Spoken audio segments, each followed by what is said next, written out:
What's up, boys? What is going on, man? It is Monday, which means it's another recap show. You are listening to Just My 2 Cents. I hope you are doing well, whether it is the morning, the afternoon, or the evening time. Peace and blessings unto you. Man, I don't know what it is about coffee. I either don't spill a drop or I spill the same cup 3 fucking times. Dude, I spilled this motherfucker before I even got to my desk. I spilled it once I put it down on the desk, all over the coaster. I spilled it on the desk. I had to clean it up. Fucking mess, man. But I hope y'all are doing good. Today, I'm going to recap UFC Vegas 68. And I'm also going to preview UFC 284, which will be taking place in Australia. So what's up, man? Feeling pretty good this morning. I didn't sleep super great last night, but I'm not doing bad. I got my coffee here. I got my pot.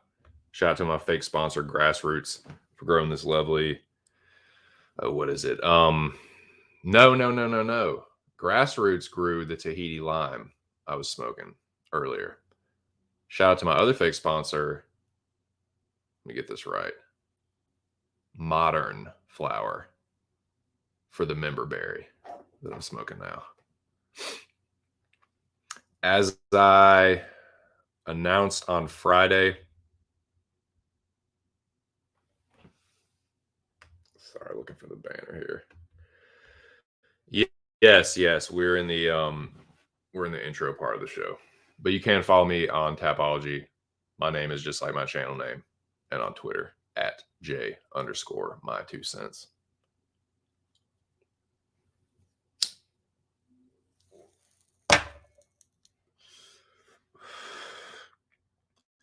As I announced on Friday, I took all the wrenches this weekend except for the General and Big Show. So if you see anybody with a wrench besides those two, it's by accident.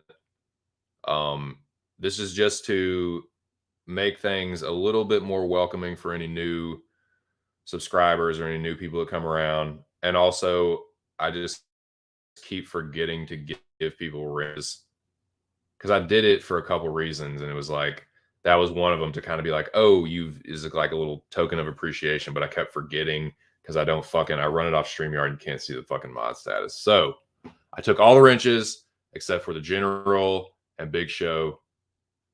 They are both very experienced moderators, and they know what I expect from the mods on my channel, and I just don't have to worry about it. So it was nice and easy, and I can mod myself. So that's what I did. So again, if you don't see your wrench anymore and you weren't here Friday, I took all the wrenches except for Alex and Show, and yeah, that's what I did. It won't nothing y'all did though.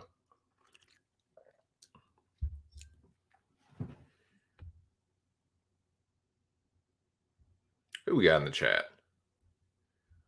Wrenchless on YouTube. How does it feel? How does it feel to be a man without a wrench? Taken from you, your power.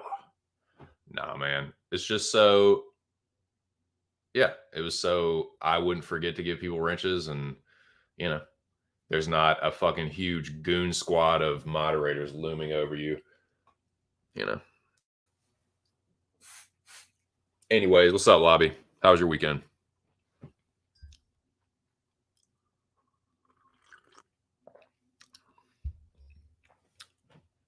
How'd you do?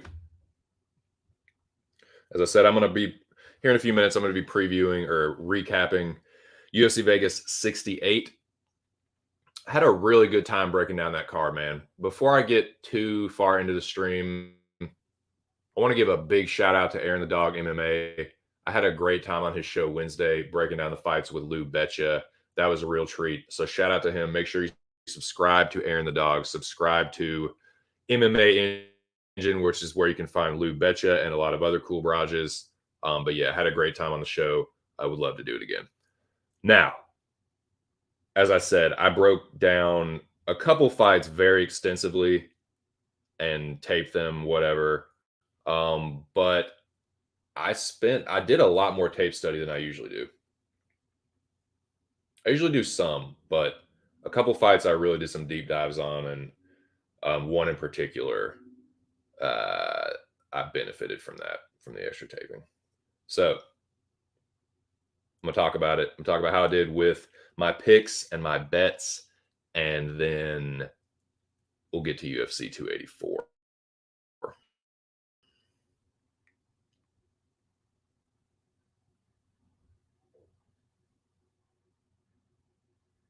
Right on. Cool. Yeah, man, I'm just smoking some member berry here. It's pretty good. Pretty good, nice, evenly balanced hybrid. Nothing too crazy one way or the other. The terps aren't too wild, but you know, pretty good. Gives me a nice mellow buzz. Lasts for a decent amount of time. Can't complain. It's pretty cheap. So yeah, man, just kind of working my way into this one. I've decided that I'm going to make my streams 3 hours. I feel like that's the sweet spot, especially because I am normally recapping the previous event and previewing the next event on Monday. And then on Friday, I do the weigh-ins. So I feel like 3 hours is the sweet spot. That's like that's like a Joe Rogan experience length of time. 3 hours. I can cover what I need to. I'm not on here all fucking day. And it's still enough time for me to get my thoughts out and kind of bullshit and have a good time. So that's what I think I'm going to do.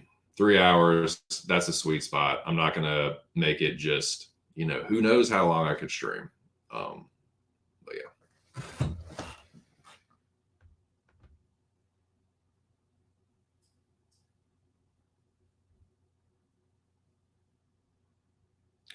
That's one reason I did it. Yeah, it was so if any new people do come, like if someone makes a trollish comment or something, I'll just smack them myself and get them out of there. But yeah, I'd like to make it a little bit less intimidating for new people. You know what I mean? That was one reason. And the other was because I forgot to fucking give people wrenches. Like I forgot to give Aaron the dog a wrench, and I was super fucking embarrassed about it. And yeah, so I was like, God damn it, I'm just this, and I had done it before. I had like fucking did a culling of the wrenches before for that same reason, and then I kind of just went back on my own word. And so it's just like, you know what? I remember why I did this the first time. I'm sticking to my guns. Alex, Big Show, those are my moderators. That's all I need. And if they're not here, I can do it myself. So that's the deal on that. Cannot get over this fucking sinus shit. Oh well. Cheers, lobby.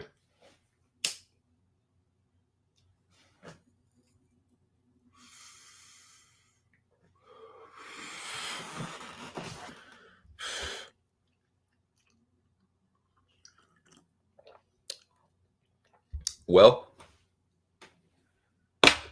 what'd you guys think? What'd y'all think about the fights, man? What'd y'all think about the late start time? Did it fuck you up? Did it fuck your sleep schedule up? It didn't really mess mine up too bad, I guess. I took a nap in the middle of the day, and that helped. I stayed up real late Friday. Stayed up as long as I could on Saturday, and then I took a nap. But I'm kind of like I didn't sleep great last night, but I feel like I'm kind of a little bit back on my normal, you know, more or less normal sleep schedule. But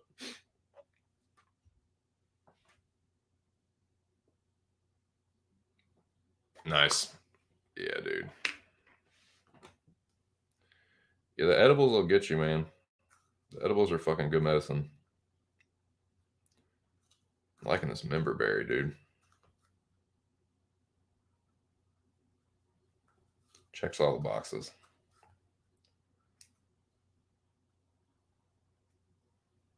Yeah, so like I said, I'm taking my time. I got 3 hours today.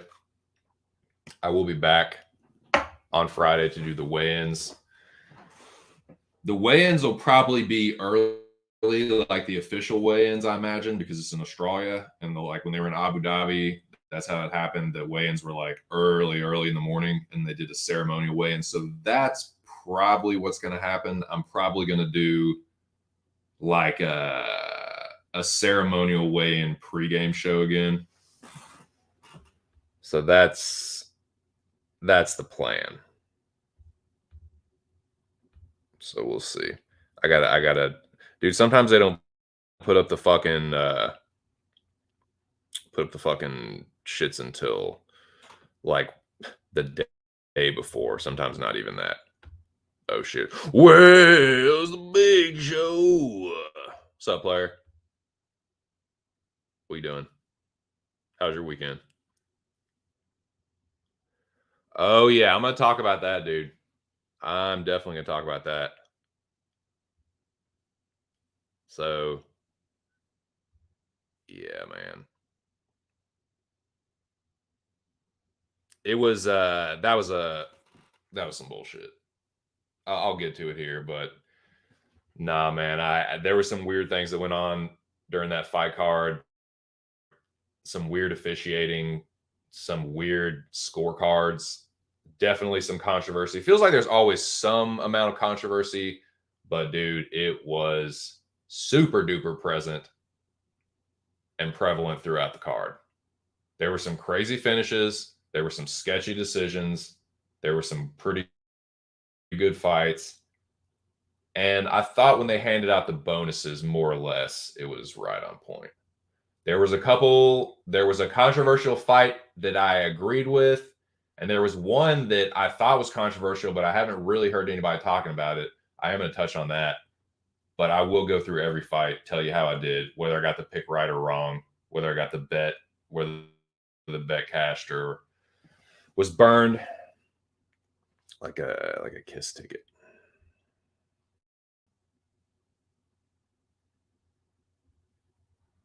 Nice. That's what's up. Fuck yeah. Got two of my dogs. Fugit, not Gook Choi. Yeah. So, fuck, man. There's 5 people in here. Let's go ahead and talk about these fights, dude. As I said, shout out to Aaron the Dog MMA. Make sure you go subscribe to his channel. Also, go subscribe to MMA Engine. That's where you can find Lou Betcha and others. I talked about these fights on Wednesday with them,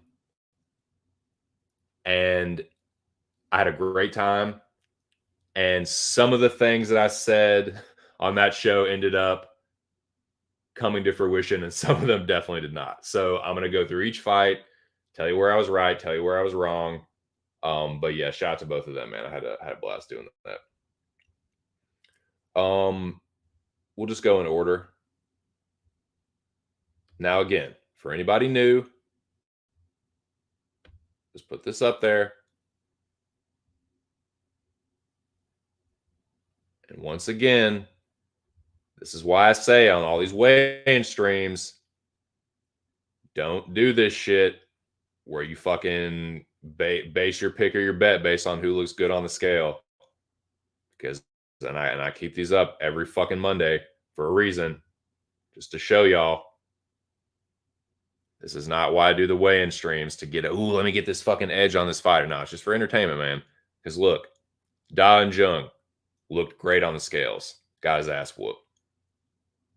I mean, the Kim fight obviously got canceled. Lewis looked quote unquote good, right? Got whooped. Tallulah looked awesome. Whooped. Aguilar whooped. Kinoshita whooped. You know what I'm saying? And dudes that look rough, Fugit. You know, Tyra, Rinya. So yeah, don't do it, man. Just keep that in mind.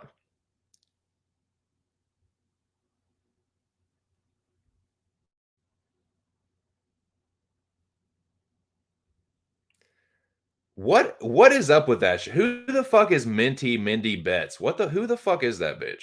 I keep hearing that name. Everyone was saying that name. I don't know who it is. I'm late to the fucking party. I'm getting older by the fucking second, boys. When she said over 1.5, I wanted to bet under 1.5 for Lewis Spivak. That's hilarious. Yeah, I don't know who the fuck she is, but everyone's talking about it. So y'all can tell me, man, because I'm lost. That Mingy fucking cunt. No, I have no idea who she fucking is. But let's do this fucking 68 recap. Shall we? Yes, we shall. Shout out to the boys at Pub Sports Radio. I barely got my fucking picks in, but I definitely did not win that contest. Show who won the pub contest if you're still in the building. I can't remember. But shout out to that whoever won it. Let me get. I mean, we already know what happened. I'll go and put that avatar up first. And we can just soak that in while we until we get to that fight.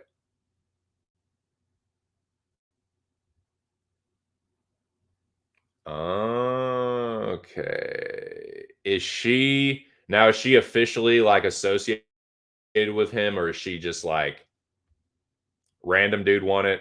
Oh hell. Well, congrats to him, Random Braj. Good job. Maybe she replaced him. I have not seen the new Contender series. Gotcha. So she's just some new gambling bitch. Took a fucking bath. Classic, dude.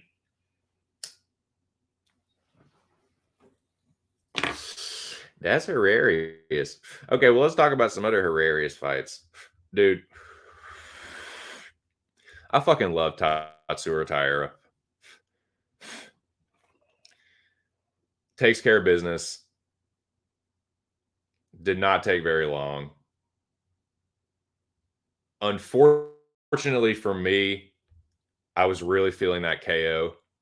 So that did not work. But I did have Tatty inside the distance in a parlay. Felt like a safe parlay piece. Boy, was it ever.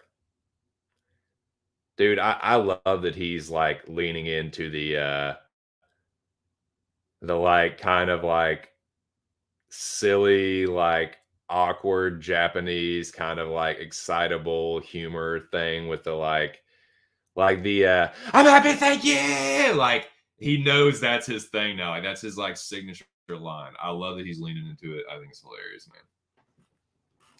Yeah, I like Tyra, dude. He's kid's young, dude. He's still getting better. He was like 26 or something. Wow. I mean, I expected him to finish Aguilar, but dude, that's what you fucking do. If it's someone that's not on your level, you take and you crush this.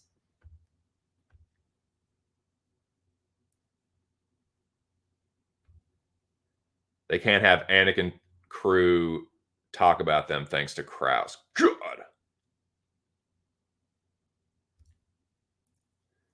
Senko can't make bets thanks to Krause now. God. Man. fucking Kraus, man. He just poisoned the fucking well, dude. Jesus Christ. It's fucking wild, man. But yeah, that's I got the pick right. Um Unfortunately had him by knockout, but whatever. I'm sorry, man. I'm not trying to be disrespectful, but I feel like this was one of the I didn't have to tape this one. I didn't tape this fight for a fucking second. I parlayed Junyoung Park. It was a solid lock parlay piece. Tallulah, like, he's not a god awful fighter, but like Park is pretty decent. You know, RoboCop's pretty decent. Park's pretty decent. I felt like this was kind of a no brainer. Looked like it too. Park was fine on the feet. He's got pretty decent boxing, and I think I said this on Wednesday on Aaron's show. Like, I think what got him knocked out was like he did almost knock RoboCop out. He got a little too excited. So yeah, shout out to Park. Smart fighter, you know, when he wants to be. Got to the ground, smoked him. Not too much else to say. I did parlay him. That was pretty solid parlay piece. I got it. It wasn't too steep either. It was like minus 215. Nothing too bad. Now, Hyungsong Park gets the better of Sunguk Choi.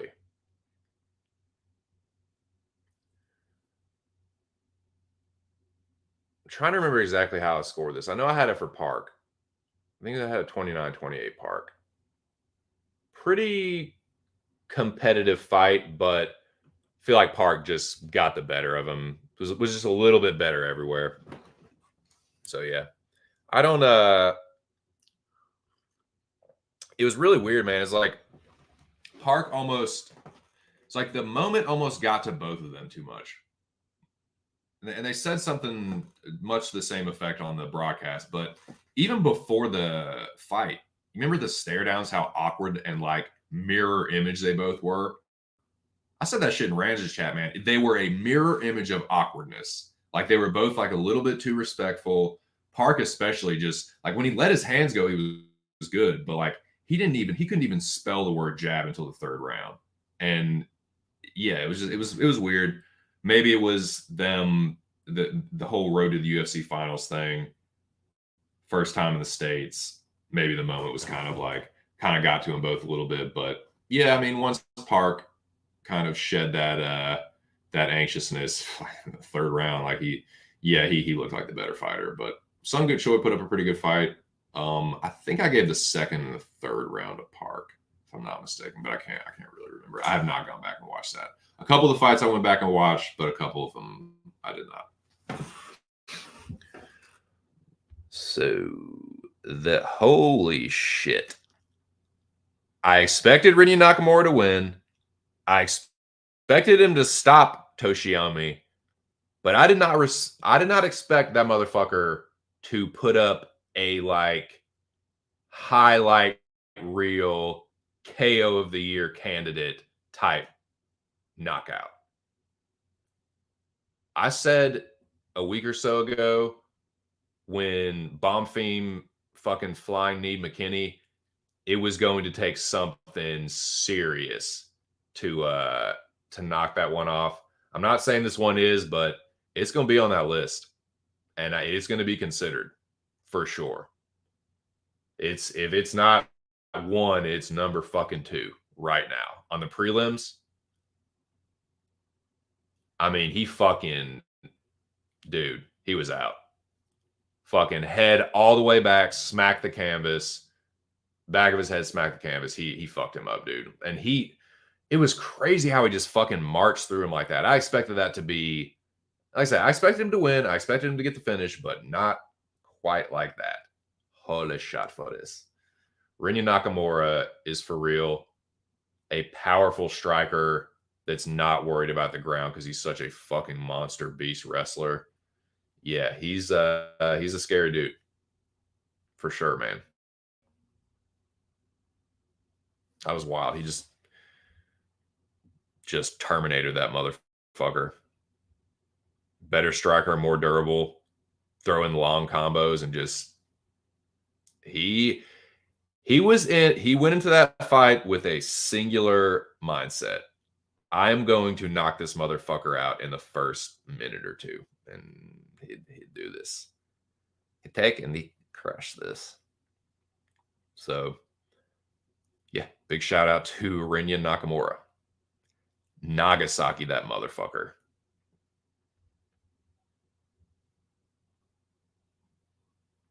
Nagasaki on Toshiomi. Okay, let's talk about the first bit of controversy. Let's just talk about it. Jun Young Lee squeaks past Za Yi. Everyone is up in arms about this fucking fight. It was a close fight. I was on the Jun Young Lee side. So let that be known. These fights, these controversial decisions, I have been on both sides of the fence of this so many times.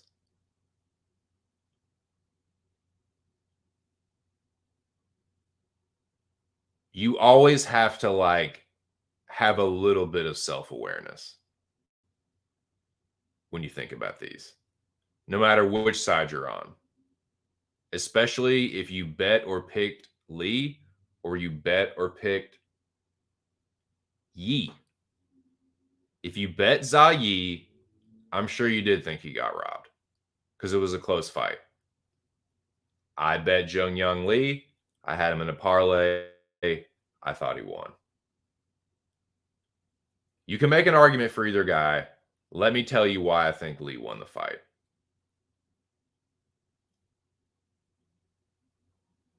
Most of what Za Yi did was grappling control. And he didn't land a whole lot of ground and pound. In the second and third round, I thought Lee did the most damage.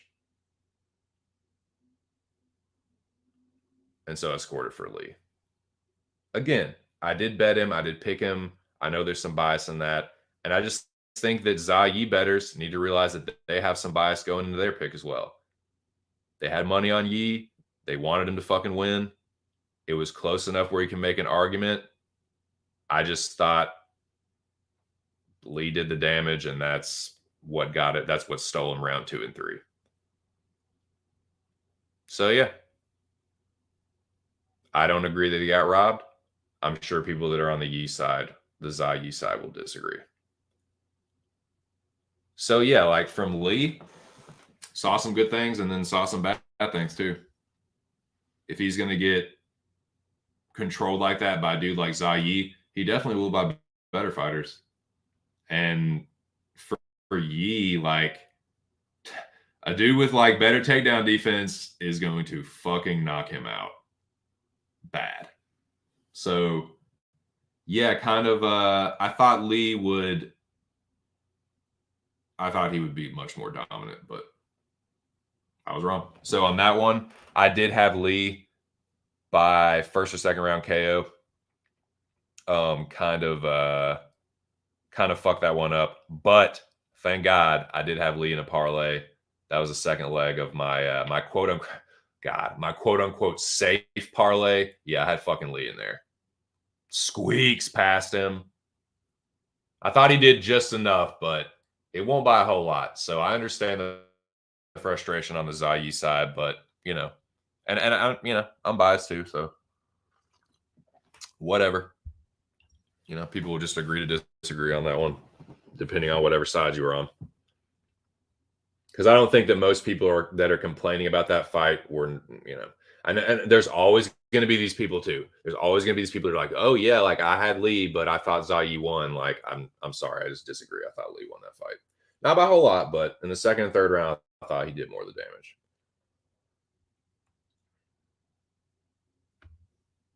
Darkness is spreading. What's up, dude? What you doing? Hey, I appreciate it. I'm here to give it to you. So yeah, dude, Cardone. I don't know who you had in that Lee Yi fight. I had Lee, so I'm probably a little biased, but I thought he did the damage in 2 and 3 and squeaked it out. But if you're on the Yi side, probably see it a little bit differently. But what ifs. Now, let me get this one up here because and I need another baddie boo before I get this one going. This now we get to the fun part. Now we get to the fun stuff. I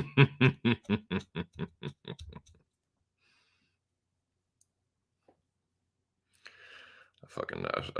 I'm thinking of an avatar now that I should have had up now, but it's too late.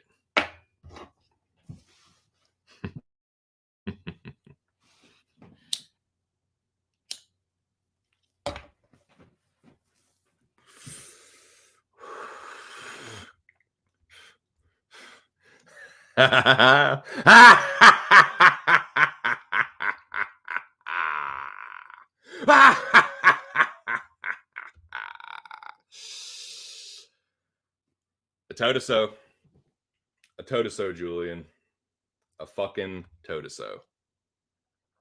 Shout out to Aaron the Dog MMA. Subscribe to his channel. I talked about this on his show. This was the reason I had Anshul Jubilee. He had a big grappling advantage. And he really wasn't. Everyone thought he was just going to get chin checked. Well, Jekka hit him with a pretty clean high kick, and he just fucking ate it. His defense is not very good, but he's tough. He's pretty good on the feet. Like he was landing some clean boxing before he got the takedown in the first round. But the reason I picked him and the reason I bet him was I saw a big grappling advantage. Jekka had been subbed twice by fucking jobbers. I was accused of tapology capping that. Well, no, I went and watched those, and I went and watched the other fight with the first jobber that subbed him, And I wasn't buying the fucking narrative that Jubilee hadn't fought that high-level competition. Neither had Jekka. The last dude that Jekka knocked out, that was his 5th knockout loss. So I just wasn't that impressed with Jekka. It's not like Jubilee is like the best fighter ever, but yeah, like he's the better fighter. He showed that. He fucking everyone was like, what was Jekka thinking? Like, I don't even know if he was trying to threaten with the guillotine. I think that like as soon as Jubilee hit that single leg, he was just like, oh fuck, I'm going down. Like he just didn't defend the takedown. And then in the second round, Jubilee, went for the single leg, pulled it up, tripped him, got him to the ground. And man, I think he's only like a blue belt dude. And he's got good MMA grappling. Like he knows what to do. He's got a heavy top game and he knows what to do when he gets there. Smash his face.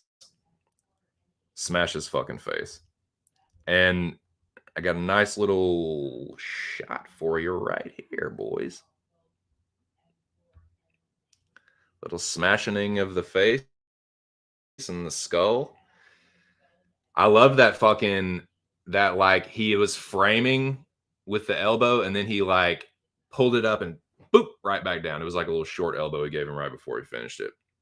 But yeah, man, nasty ground and pound. He almost got that fucking head and arm choke, dude. He almost fucking got it. Oh, it was close, dude. He almost got it. But nah, man. I did have Jubilee. So my Totoso parlay hit. Thank God it was my first fucking play that hit. It was one of the only ones that did. But yeah, I was worried about that fight, man, because it was the battleground. It was the fucking people's main event. Everyone felt so strongly about it. I felt really strongly about the Jubilee side, and I'm glad that it came through because I would have felt like a fucking retard. Like I feel stupid a good amount of the time, but man, that one would have felt extra fucking. That one would have been extra harsh on your old bud. So I'm glad it came through. I'm glad I can flex that one a little bit. So yeah, don't hate myself for the little stab on the submission. He almost got it, but you know, Jekka, shout out to him for having the sub defense. But dude, I mean, look at that. Like, you can't. That elbow right there is right before Goddard stepped in, and if you watch before that, he had hit him with some dude when he grabbed his arm and like pulled Jekka's arm, basically strangled him with his own arm, like pulled his arm across his own neck, and then was just like elbowing him, dude. I thought it was gonna end right there, man. But Jubilee has nasty ground and pound, and yeah, people were talking so crazy about him beforehand. And I was just like, man, like they're both are kind of green, and like he looks like the more put together fighter after only 6 fights. So that's why I picked him. That one felt good. Now back to the Fugit action. Fugit betters. Fugit pickers. Take a fucking bow. Take a victory lap. Y'all called this one. Jubilee went to smash, and Fugit would not be outdone. He said, "Oh, you like ground and pound, Anshul Jubilee? I'm your fucking Huckleberry." He kind of fucking one-upped him, dude. That was very fucking vicious. Yeah, I got to eat the crow here. Again, shout out to Aaron the Dog MMA. And I'm pretty sure Lou was on Fugit too. I'm trying to remember, but yeah, Aaron and anybody else that was on Fugit, man, you know who you are. Take a fucking bow. I thought Kinoshita was gonna fucking nuke him. I thought he was gonna hit him with the fucking Nagasaki, but nah, man.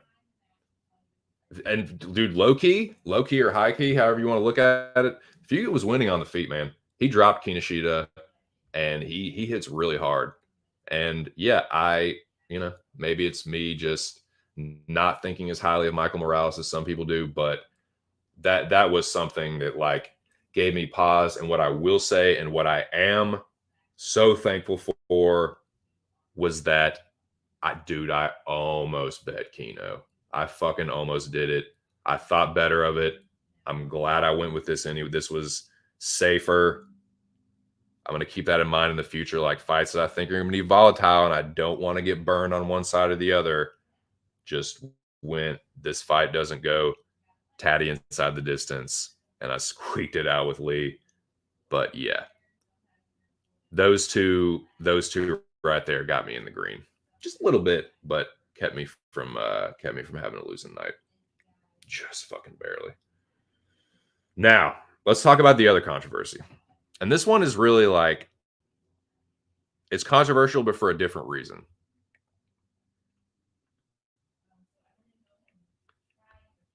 Big Moyes, shout out to Big Moyes. Yep, I even translated his Hindi interview for Arkandome. He wasn't lying when he said he was going to wrestle. Yep. Appreciate it, dude.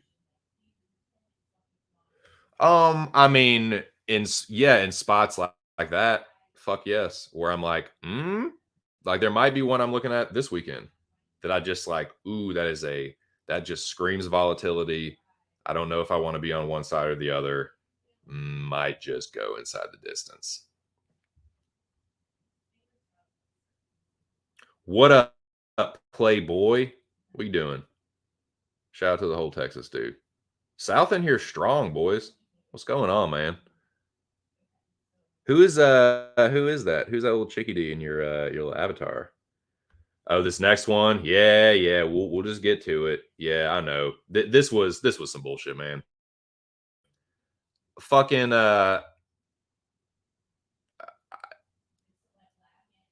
Tognon. Tognani. Dude, I was fucking with you. I was fucking with you heavy, dude. But this was like the old Tyone rearing his head again. Rearing its ugly head. This was the Tyone. I can't remember what year it was. It was either 2020, 2019. I think it was 2020, where he was just shit.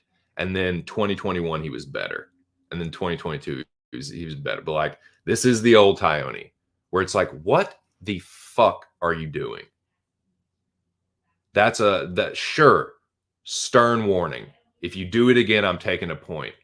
To immediately go to the point, like, I really don't think it looked bad. I don't know if he did that shit on purpose. It certainly wasn't like,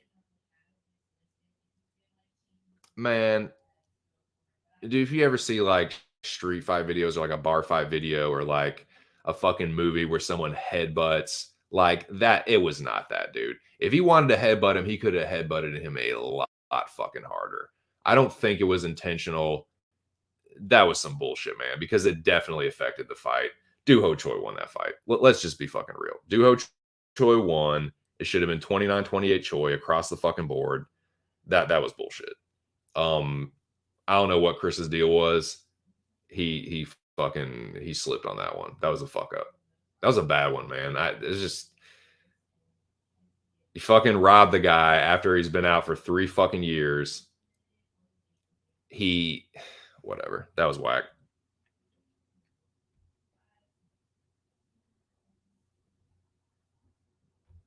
Oh, Tabitha, nice. Yeah, Tabitha got a tater, dude. Yeah, you tell me, man. You got the inside track on Kraus. Bo Dick. Superboy won every round anyway to me. Yeah, bad. Yeah. I think I gave Nelson. I can't remember which round I gave to Nelson, but they were all, yeah. Ho Choi easily won. I think I gave Ho Choi the first and the third. Gave Nelson the second. I can't remember though. Maybe I gave Nelson the first. I can't remember just too well though. But yeah, that's some bullshit. Fuck that.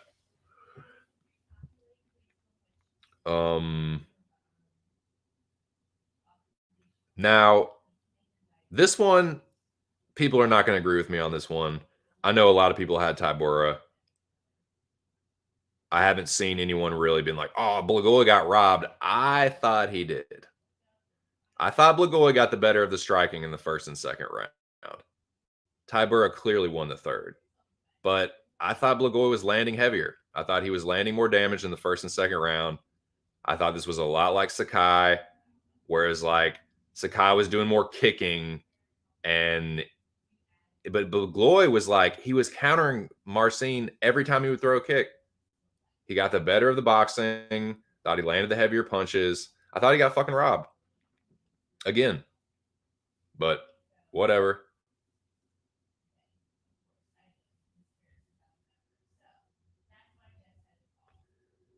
So yeah, sorry, Lou.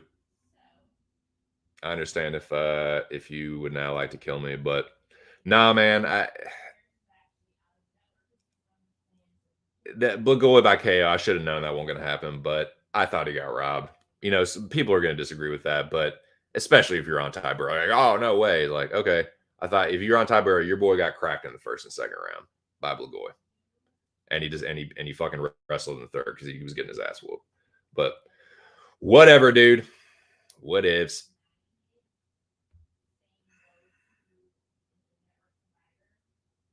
Sure did. Yes, sir. Yeah, dude. I took a nap. Took a nap on Saturday. I slept in. Well, no, I did not sleep. I stayed up really late. Stayed up really late Friday. Slept in until like 11:30 or something, and then took a nap. And that's how I made it. Didn't got to work in the morning, so that one, yeah, that sucks. So this next one, dude, this is probably the biggest piece of crow I have to eat. This is probably the most recently deceased, still kicking with the involuntary muscle spasms, like half live crow that I have to choke down. Fuck, I just didn't see it coming, dude. Fucking Devin Clark, under his father's tutelage and inspiration. Just brown belt. Get up, Devin! 1 minute, Devin Clark! God damn it. Dao Jung is such a fucking fraud. People were telling me that. People were saying that all fucking week. I don't know why I didn't believe it. I wanted to believe the Sam Alvey thing was just a weird kind of fluke thing, and I'm pretty high on Dustin Jacoby, so I was that's what explained that away. But dude, he's pretty fraudulent. Like, he's really fucking slow.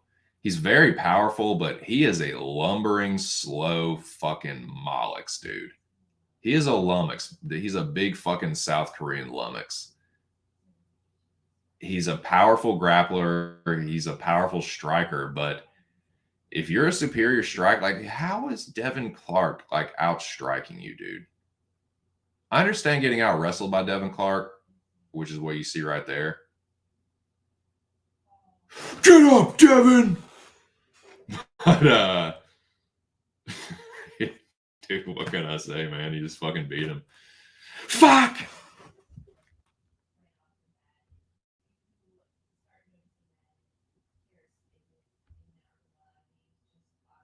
Nice, dude. Did you hit that, Moise? That's what's up, man. Good shit. Yeah, my dumbass didn't see that coming at all. So, yeah, I got that one wrong, but shout out to Devin Clark, man. Got it done against Dot. That's a pretty decent win for him. Not too shabby, Devin Clark. I think he's going to get fucking obliterated in the next fight, because that is one thing about Devin Clark. That is what I do. I know exactly. I was wrong on this one, but if it's anywhere close to a fucking top 10, oh, I know what is exactly about to happen. So that's the good thing. That's the silver lining to this cloud. I know they're going to give him a step up, and they will just fucking obliterate Devin Clark. It's a tough weight class to be a fighter like Devin Clark. It's very matchup dependent. It's got to be someone that he can out grapple. If it's someone that can stuff takedowns and a good striker, they're going to probably knock him out. Da Jung is just a fucking fraud. I think that's just what that is. So, yeah. Shout out to Devin Clark, though. Got it done. Oh, Brown Bar. Whooped him. Yeah, it was a couple fucking bear attacks in a row, dude. Brown bear, polar bear. Couple whoopings back to back. I am just kicking myself for not betting Spivak inside the distance. Just kicking myself. I did it because it wasn't plus money straight up. I was like, oh, not plus money, not doing it, which is so dumb. I knew what was about to happen. I got scared off of this by listening to everyone that was on the Lewis, all the value on the Lewis knockout. Value, value, value. Take that value and cram it up your Duke hole. Lewis is what did I fucking say? Lewis is a fucking quitter. Shout out to Fight Night Picks. I said it in the Fight Islands chat. He fucking quits. I've seen it once. I've seen it twice. I've seen it thrice. I've seen it whatever the fourth one of it that is.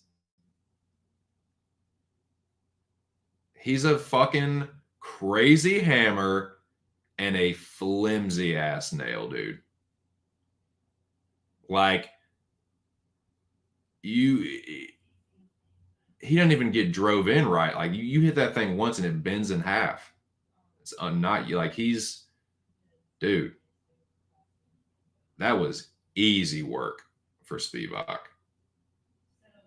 Lewis, I've said it before. I'll say it again. Lewis is the most overperforming high-end jobber I've ever fucking seen. I think that's stoppage number 10 for Lewis. Or maybe it's 9. He's been knocked out like 7 times. And that's his second submission loss. And that was close to being a TKO loss. He, like, enough with the Lewis in the fucking top 5, top 10. Enough of that, man.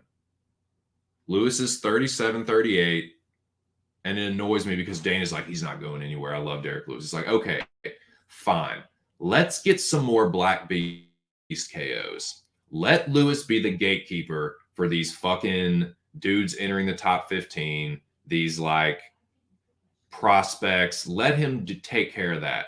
Stop putting Lewis in main events. He don't show the fuck up. Unless it's somebody like Dawkins, he's going to get fucking smoked. Smoked. Has he looked competitive in any of his losses lately? Let me answer that for you. Maybe Tai Tuivasa. But hey, Tai is a little bit of a high-end jobber gatekeeper himself, if I'm being perfectly honest. But Lewis is done at the top. Stop putting that motherfucker in main events. You know what's about to happen.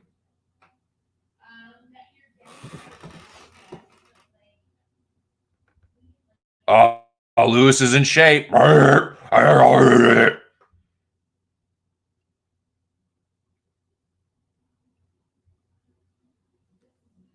They say grizzly bear versus polar bear would be a scrap. Grizzly bears have bigger teeth. Oh yeah, like a polar bear. They're both so aggressive. Yeah, polar bear in the tundra. Yeah, it's gonna win. It has a strategic advantage. The element of surprise that a grizzly wouldn't have. But yeah, if it's in like fucking, if it's in like the what do they call it? The Tagia, like the fucking Alaskan shit. Yeah, it's got a shot. Well, you know, brother, there's a few fighters like that I have that I just can't get right. Oh, can't get right. I usually know when to fade Lewis, and it's just getting easier now. If it's anybody, like if it's a top five, if it's anyone on the like upper part of the, unless it's like he can knock out like a 10 to 15 guy, but like a top five, nah, they're gonna smoke him, dude. No, he almost knocked out Tuivasa. Anyways, man, yeah, it's just kind of is what it is at this point. But yeah, if they want to keep giving him these big spots against these fucking rising, like, you know, title contenders, title challengers, like, yeah, fuck yeah, dude. It's just getting easier to fade the motherfucker. But it'll get harder again because they'll give him somebody that's like where they have it, but he out, and you know, say back Lewis, you know, vintage Lewis. So yeah, I may have to kind of pump the brakes with fading him. That's the tricky part. Now I think we know. It's like, okay, Spivak is legit. He has improved. I think, you know, Spivak a few years ago would probably got knocked out by Derek Lewis. Like the Spivak that lost to Walt Ayers definitely would, you know? But anyways. All right. Well, that's the Vegas 68 recap. To summarize, in summary, gentlemen, your boy did okay with the bets. We're literally talking $3. But I will take that over a loss any fucking day. Still figuring this thing out. Reached on a couple props, but my parlays came through, man. The toe-to-so parlay and my quote-unquote safe parlay, which was not safe at all. That Lee fight was a fucking sweat. But it came through. Thank the fuck Christ. So that brings my grand total. We still up, boys. I got almost a damn free sandwich. But I would rather have that than be losing right now. So I'll take I took what I could get. Did okay on the predictions. Nothing too crazy. But I'll take that over worse than that. 410, yeah. Yeah. Whatever. But that does keep me at 63%. I can still claim the 63%. Heading in the right direction with the predictions. My goal for this year is still 65%. I got close last year and then started going the wrong direction. We need to go upwards. We need to be trending upwards. And right now, we are. Making good time, though. Just about the first hour mark. Yep. Dude, some people, it's just like any other week, man. Guess it's just kind of like life. Ups and downs, strikes and gutters. You win some, you lose some. Some people fucking cleaned. Some people cleaned up. Some people took a bath. Some people lied about cleaning up. And then, yeah, some people made $3 fucking dollars. So there you go, boys. That is what happened in a nutshell.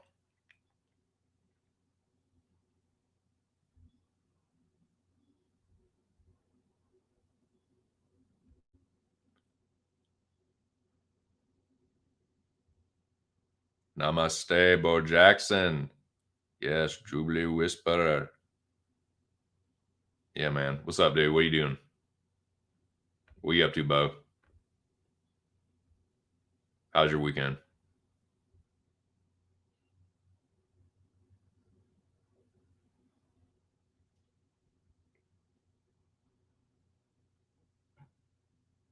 Nice. That's tight.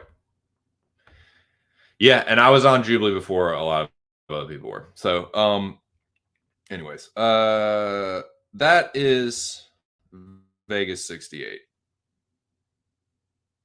Not all in all, not too bad.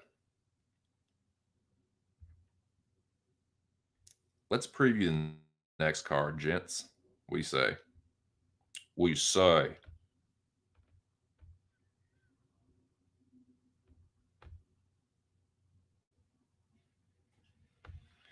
Now, this card I've looked at, I have glanced over.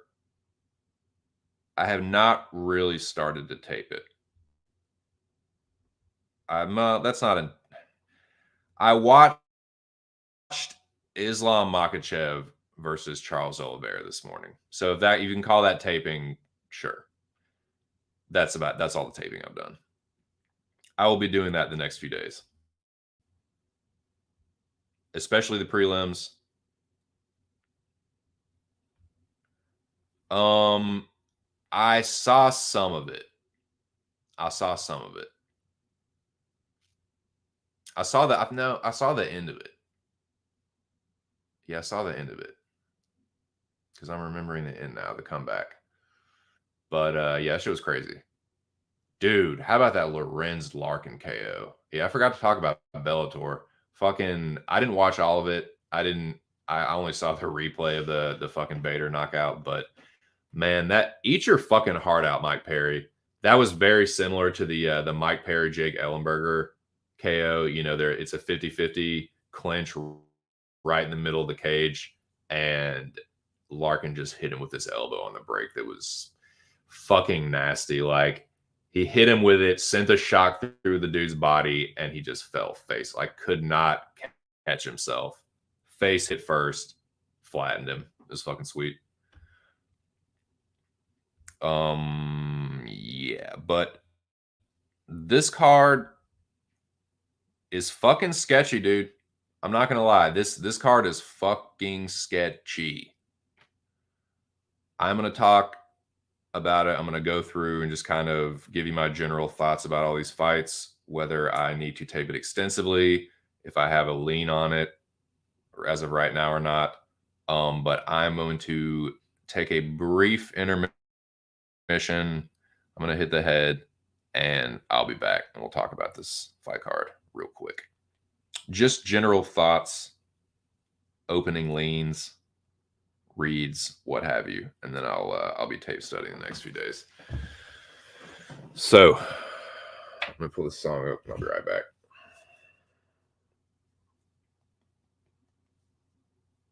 Making good time though. I decided for anyone that's just popped in, these are going to be 3-hour streams from now on. I feel like that's a sweet spot.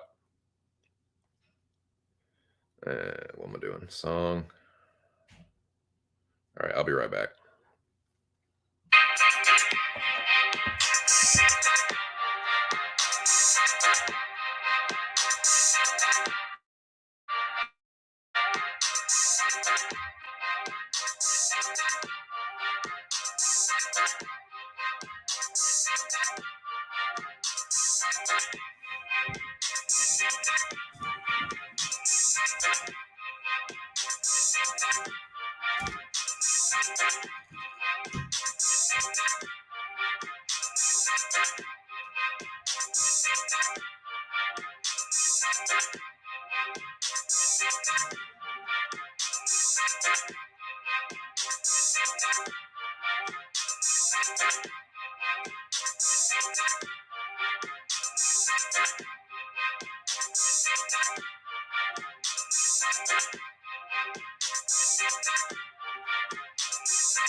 Alrighty.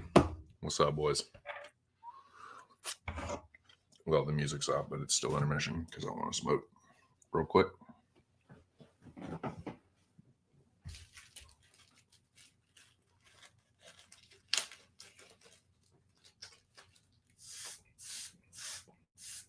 Yeah, there's some pretty sweet fights on this card, but some of them I just, dude, do not have a real strong lean on who's going to win. Some very close matchups, dude.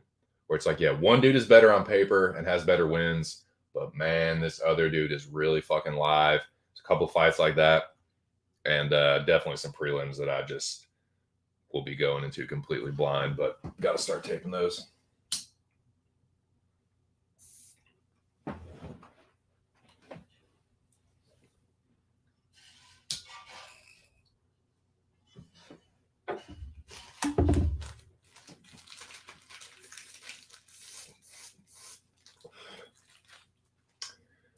You know, if I could clear this this one hitter out, it'd be great for me.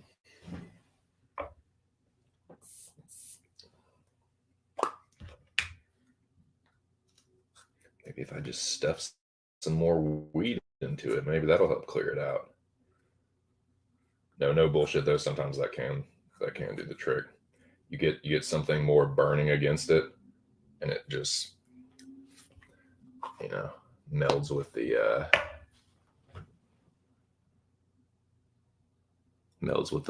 burning leaves, and you can kind of makes it easier to blow it out. The ins and outs of one hitters.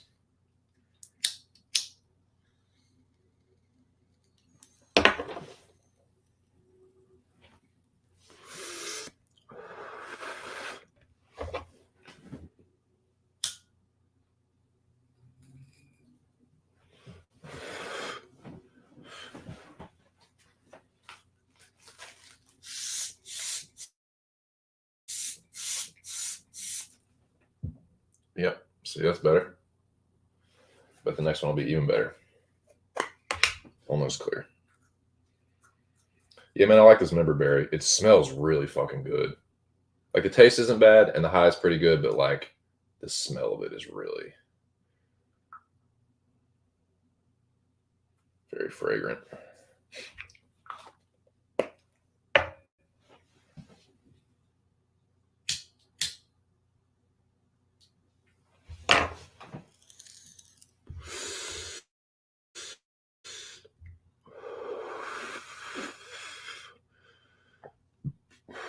What up, Zach?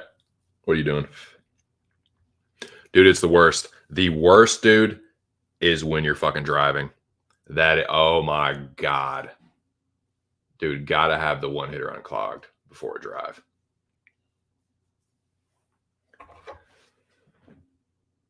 But yeah, clogged hitter is no bueno.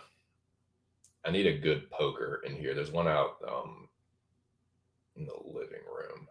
I have to grab that here in the next little break I take. But nah, man, a clogged one hitter is the worst. But I'm making it work.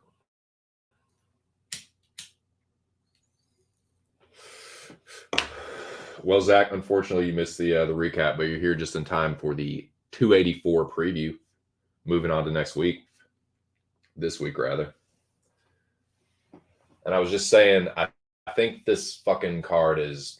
I was hoping this card was going to be a little bit more straightforward, but dude, it's like, here we go, another card in another country where there's a lot of fighters from that one country, and those cards are just fucking sketchy. There's going to be some weird decisions in this one. I already fucking know it. At least one Australian fighter will get robbed, and there will be at least one hometown cooking. The audience is going to be roaring for the Australians. It's going to be weird. I'm just going to say that. It's going to be fucking weird.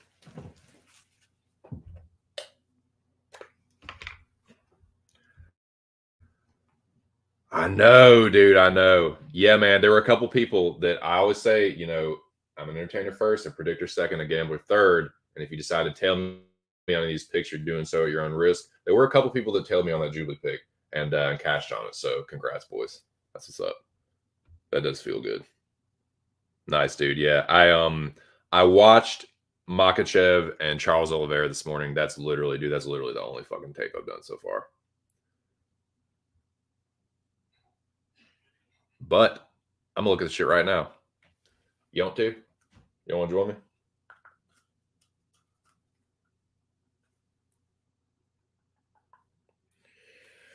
All right. Nice pack. Another sip of this fucking ever chilling coffee. Getting more and more cold. It's all right. Let me put this on data.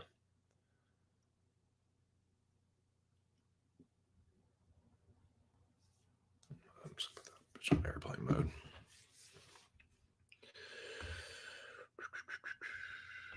Yes, yes, yes. Now, apologies if the audio gets bad. Sometimes it will, but I am going to pull up.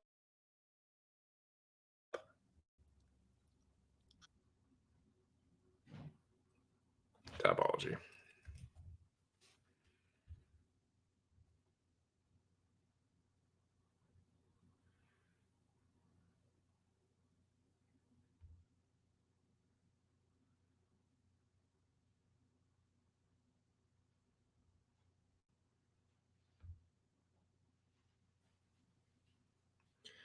It starts at 6 p.m. I wonder if that is the main card. Perth, Western Australia.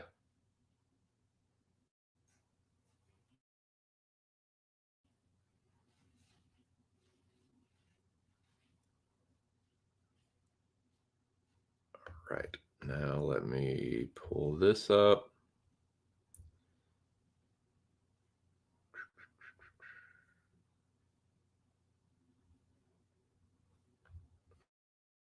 I have to take this down real quick. Apology show. And present. What do you think, Lobby? Anything you like so far?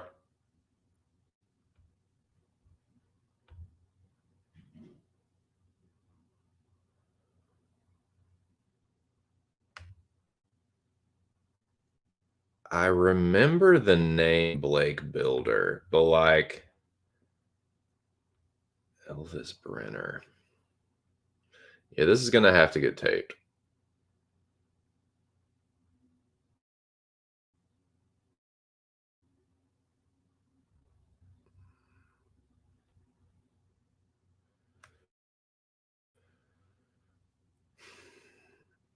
God, this computer's so fucking slow.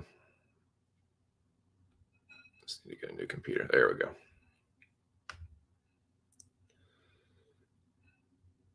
25, 5'9".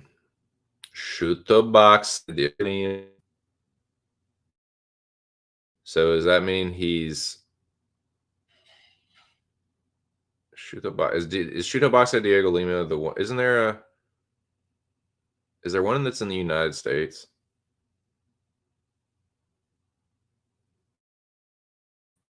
Or am I thinking of Brothers own the fucker? I get those shits confused. Looks like he's at a shoot that boxe, which is Charles Oliveira's gym. I've heard of none of the dudes he has fought. So I'm gonna have to tape him. I'm sure that Zubaira will be the favorite. I'm like Zubaira will probably win, but I don't know, man.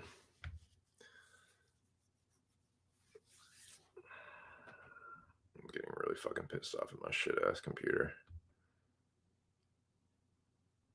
All right. I don't know. I just never like Zubaira. Definitely like look to fade against top competition, but like against a fucking debutante, I'm like leaning Tybura for sure. Or Tybura. Zubtukagov.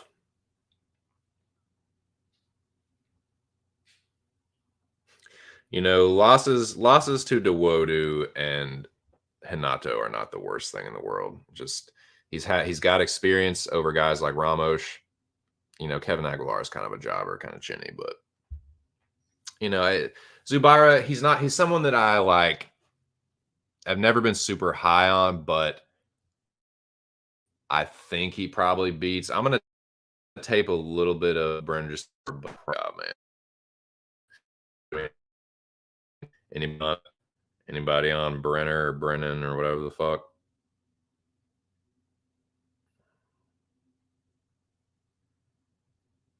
I don't know. Like split draw against Lerone Murphy, who's a decent prospect.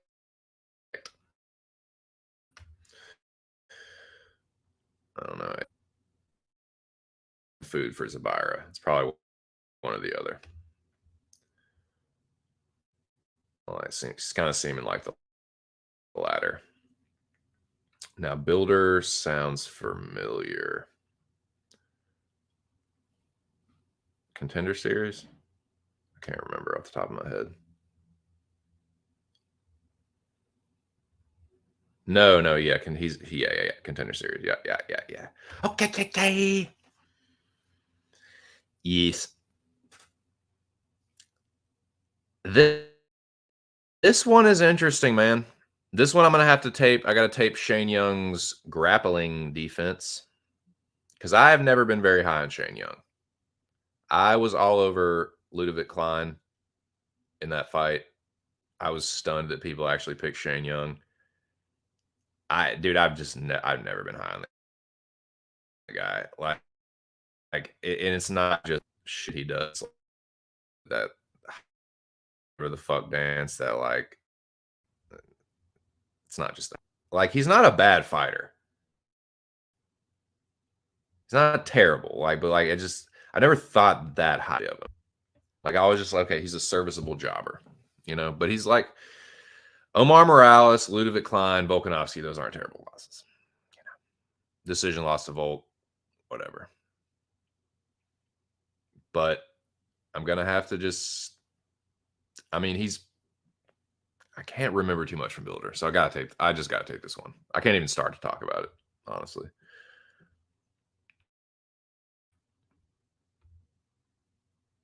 And I usually am always Shane Young, so maybe feel like I just kind of, gotta tape that one a little bit.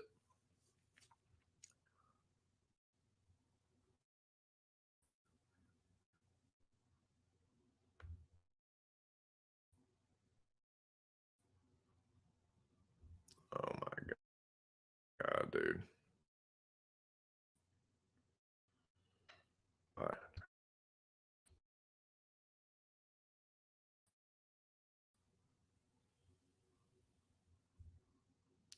Yeah, no shit, the motherfucker's being unresponsive.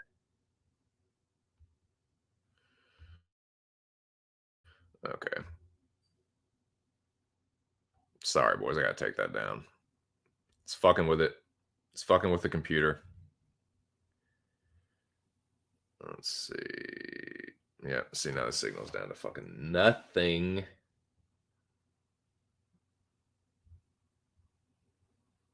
So let's just get back to that back up. Sorry, I tried, boys. I gave it a go. Just my computer just sucks for that.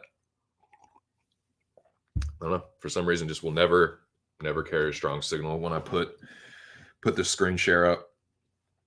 So I'm gonna have to just look at it off my phone. Apologies, but I can at least put up what fight I'm looking at.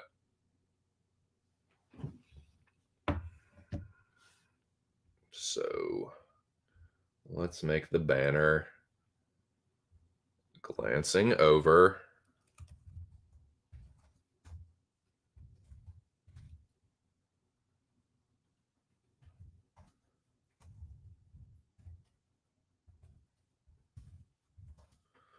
What is the next fight on the card? Apology.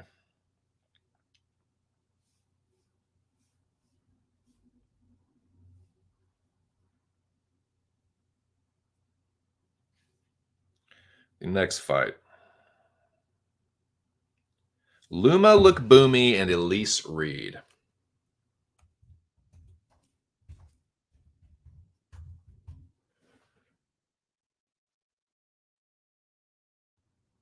I don't want to oversimplify this one. I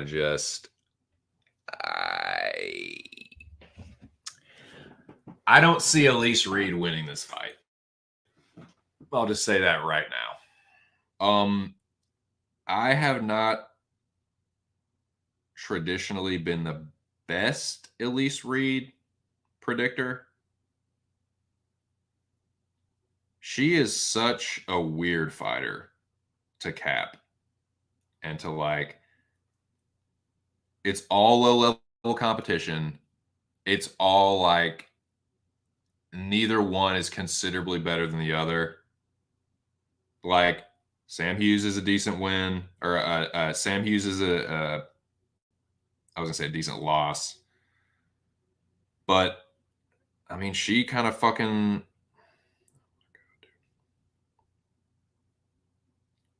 what? Why is Tapology fucking with me now?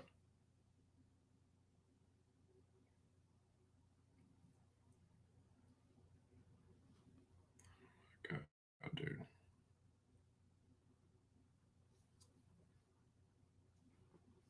Sorry, technical difficulties today, of course. What is the fucking what is the catastrophe here?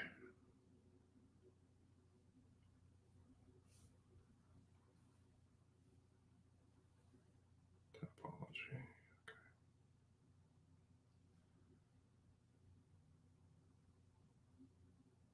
Yeah, on the feet, like Elise Reed is a powerful striker, but I think Luma is just a more experienced striker. I think she'll get the better of it on the feet. And Luma's like tricky, like she's nasty in the fucking clinch, dude.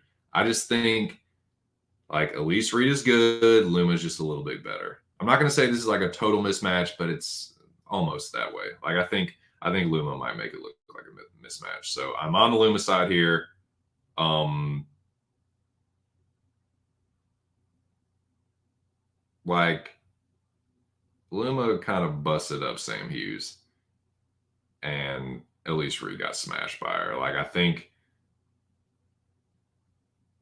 I was gonna say like Elise Reed has the advantage on the ground, but Loma's actually like not a terrible grappler.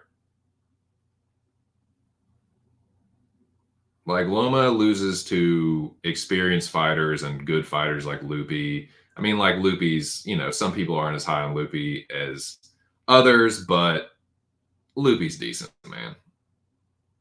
Loopy's decent. I think I think Loopy's way better than Elise Reed. I don't think Luma's losing to Elise Reed. I think Loma gets it done. Now the thing is, like, does she finish Elise Reed, or does she just bust her up on the feet, tune her up for 3 rounds? That's kind of what I don't. Kind of what I may. I'm not going to tape it extensively, but may kind of look at a few fights and just kind of like, well, how's she responding against this kind of striker?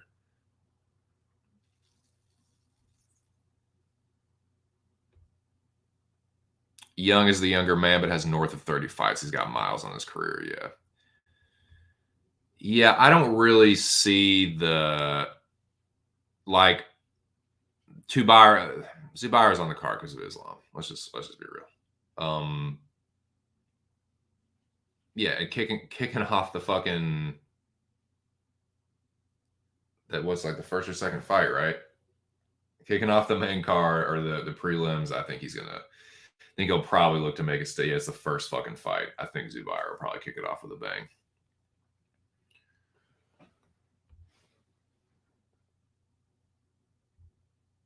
Yeah, Builder looks like he has more promise. Like I think I've seen Shane Young's ceiling.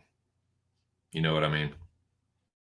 Builder definitely more inexperienced. Like some people are gonna look at that fight and be like, "Oh, dude, Shane Young fought Volkanovski." And it's like, okay, and went the distance.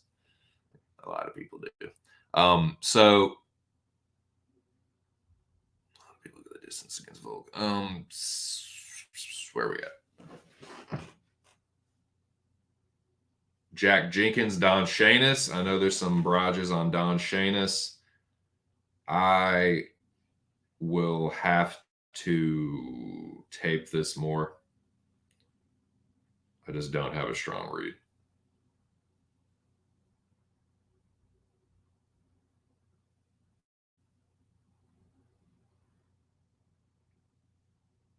Yeah. Let me change this. Glancing over Jenkins versus Sheamus. Anybody got a lean or a read on this one yet? I've seen some people on Don Sheamus already. Can't speak too intelligently on it right now. Maybe by Friday.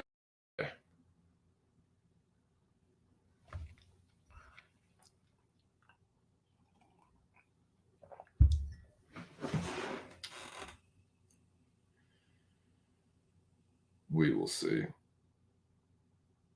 I vaguely remember Jenkins's Contender Series fight, but other than that, dude, I don't know any of these fucking dudes. And I remember Sheamus for losing to Yusuf, and that's about it. Like I've definitely heard of Cody Pfister. I remember old Cody's Pfister, but yeah, that's not a great win. Poor Cody's Pfister, man. Yeah, I gotta tape it. I can't say too much about it, man. I don't know. I'll just sound like a dummy.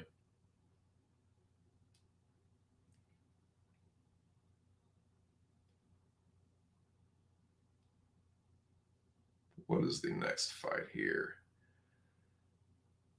Jamie Millar. See, there's a lot of there's so many fucking Australian jobbers on this card.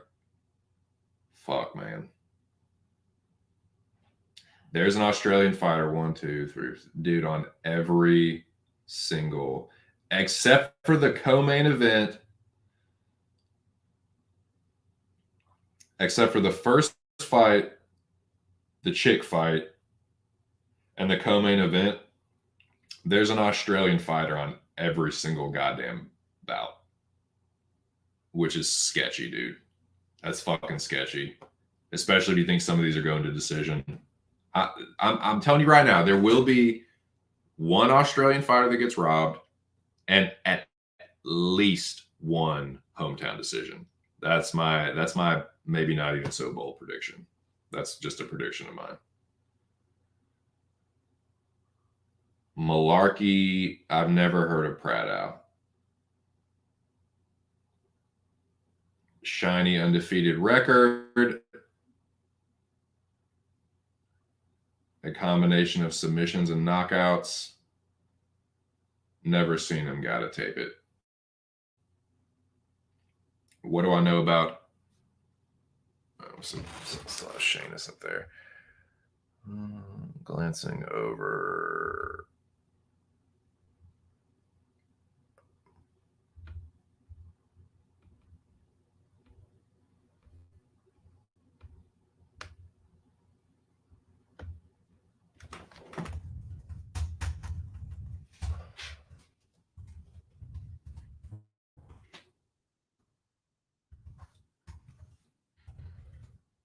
Is Pradow another Bruno Ferreira, or does the vet savvy of Malarkey get it done? Malarkey is a pretty good boxer that doesn't have the best chin and likes to get in firefights.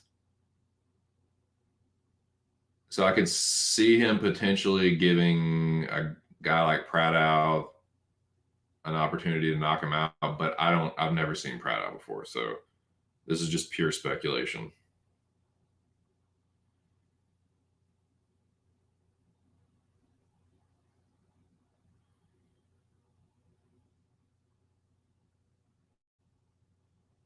But yeah, I don't know, man. Like Malarkey, let's see the kind of guys he beats. Yeah, he gets in firefights with guys like Worthy and Devontae Smith. And same with Michael, like a real close fight with Michael Johnson that some people think he lost. I remember that shit. Shout out to Mr. Arkansas, dude. I remember I picked that in the I think me picking Malarkey over Johnson got me Highlander that week. So yeah, shout out to Ark. Definitely harkens back to the Mecca there. But Yeah, I don't know, man. I gotta take this one. Maybe I'm sure that dude Prado is going to be underdog. Maybe there's some value there, but I just don't know. Can't really speak on it too intelligently. Surprise, surprise. Okay. Next fight. Kledson Rodriguez versus Shannon Ross.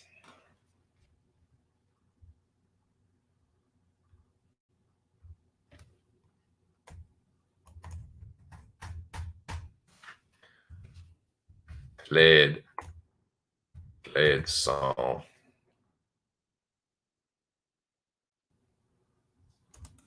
Rodriguez versus Shannon Ross. Shannon Hamilton Ross, the proprietor of Fashionable Male. Shannon fucking Ross. I've never heard of him. I've heard of Klitzen Abreu. I haven't heard of Klitzen Rodriguez. Am I thinking of Klitzen Abreu? Okay, no, I remember him. The CJ Vergara fight. Yes. I remember this now. I'm remembering. Yep, and I'm remembering the continue. Yep. It's coming back to me. Yep. Yes. Klitzen Rodriguez versus Shannon Ross.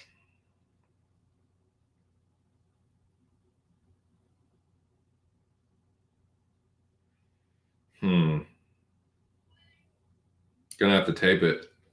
I guess my gut lean or read would be Rodriguez, but this is one where I could maybe see if it goes to decision.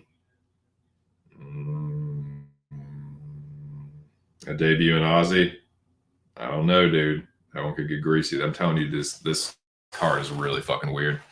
I thought I was gonna be.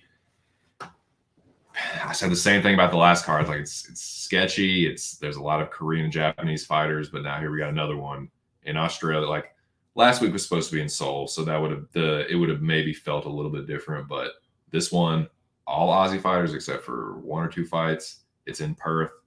I'm just expecting it to get weird and sketchy and greasy.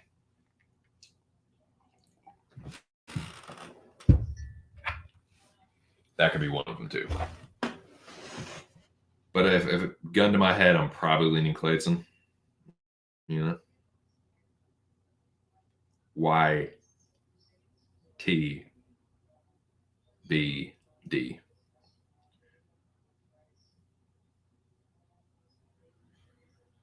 Dude, this next one is fucking close. I'm familiar with both of these fighters, but I'm still gonna have to tape it because this is another one, dude. Where if it goes to decision, oh my goodness, could I see one of these dudes getting robbed?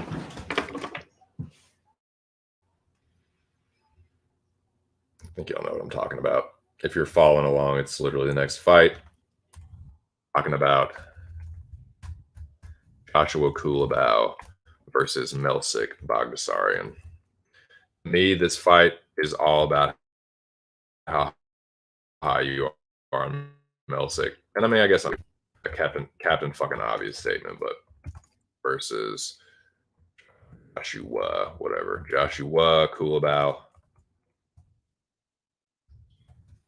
versus Melsik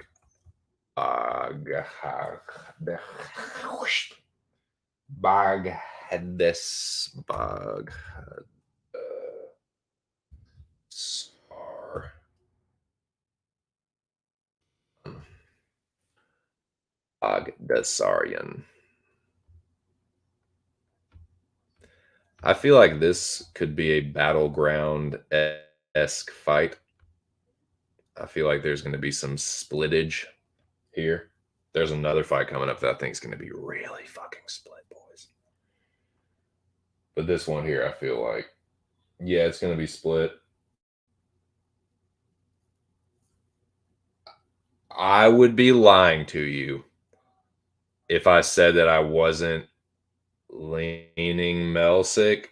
But dude, I'm telling you, if this one goes to the fucking cards and it's close, look for a fucking Joshua Coolbaugh nod. Just saying. That one sketches me out. I like my instincts are like, oh, just bet Melsick, but it's like, bid. Squeed up, squeedy up. You fucking said it, Bo. You said it, Bo Squatch. I think it's a robbery waiting to happen, and I kind of just don't want to touch it now. The more that I think about it, like by this second, I'm feeling more and more like it's going to be a robbery. So yeah, because I don't know, like if Melsick knocks him out, obviously it won't matter. But I don't know, man. I feel like if he goes out there trying to be like a fucking, a point fighting fucking dude against the Aussie, could get real sketch. I feel like, dude, that I don't know, man. I feel like some people are gonna parlay Melsick. I don't know who's the fucking. I haven't looked at the lines yet. We can look at the lines here in a minute, but I wouldn't be surprised if Bogdasarian was a slight favorite, and that could be a fucking buster, dude. That could be some fucking poo poo in your cereal, shitting in some fucking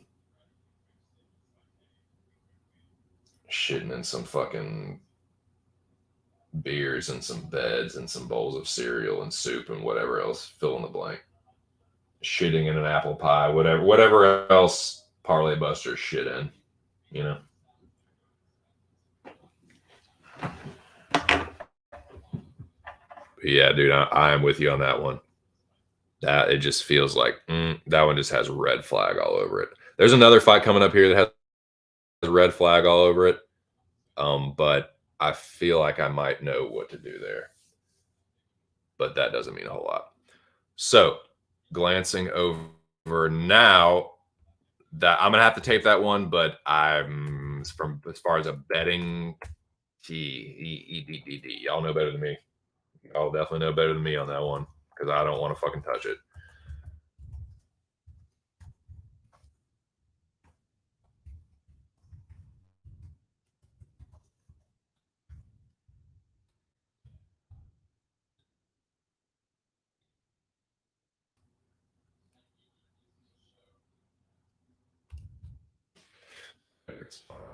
Bukauskas.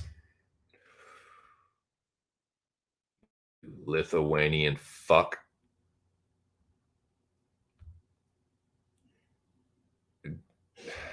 God damn, that ain't even the right one. There we go. Tyson Pedro versus Modestas Bukauskas.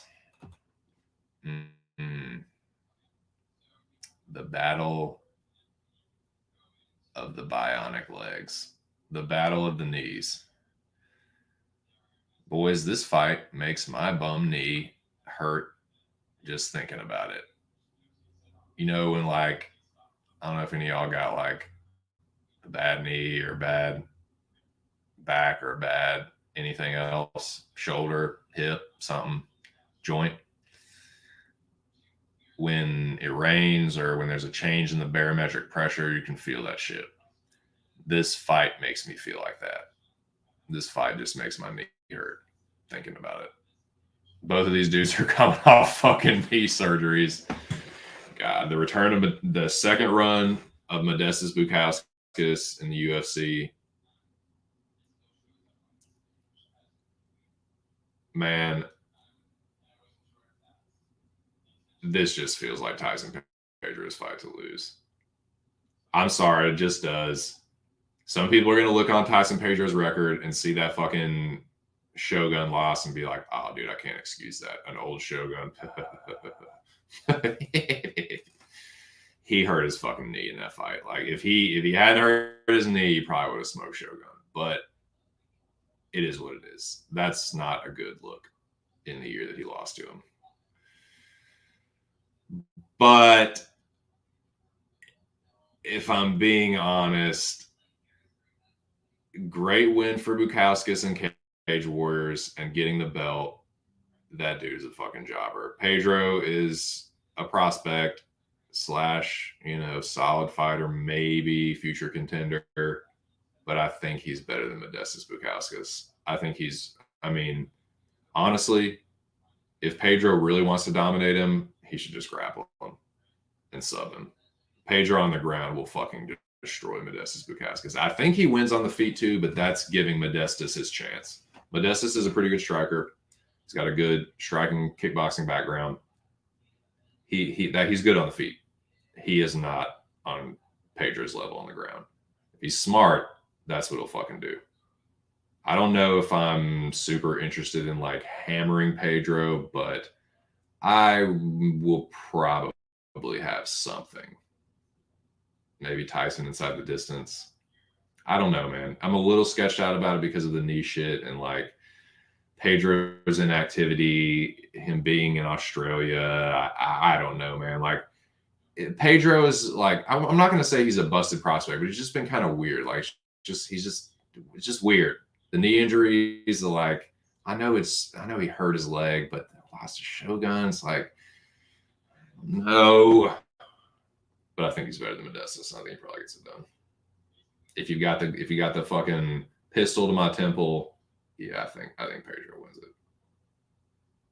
Probably Pedro by submission. Because I think even if Modestas hurts him, he'll just fucking whoop. There you go. Body lock trip. Some kind of takedown. Boop. There you go. Hard to see Modestas winning outside of a knockout, but it could happen, man. Pedro isn't like. He's not like the smartest dude ever. He's not like the most intelligent like fighter ever. He can kind of be cocky and arrogant, but I think he's a better fighter. I think he probably finishes Modestas. I think it's probably not going to be a fortuitous second run for old Baltic Gladiator or whatever. It's actually not a terrible nickname, but yeah, I think the Baltic dude is going down. Excuse me. That was rude. Okay, this next fucking fight. Holy shnikes. This is going to be this could actually be the battleground.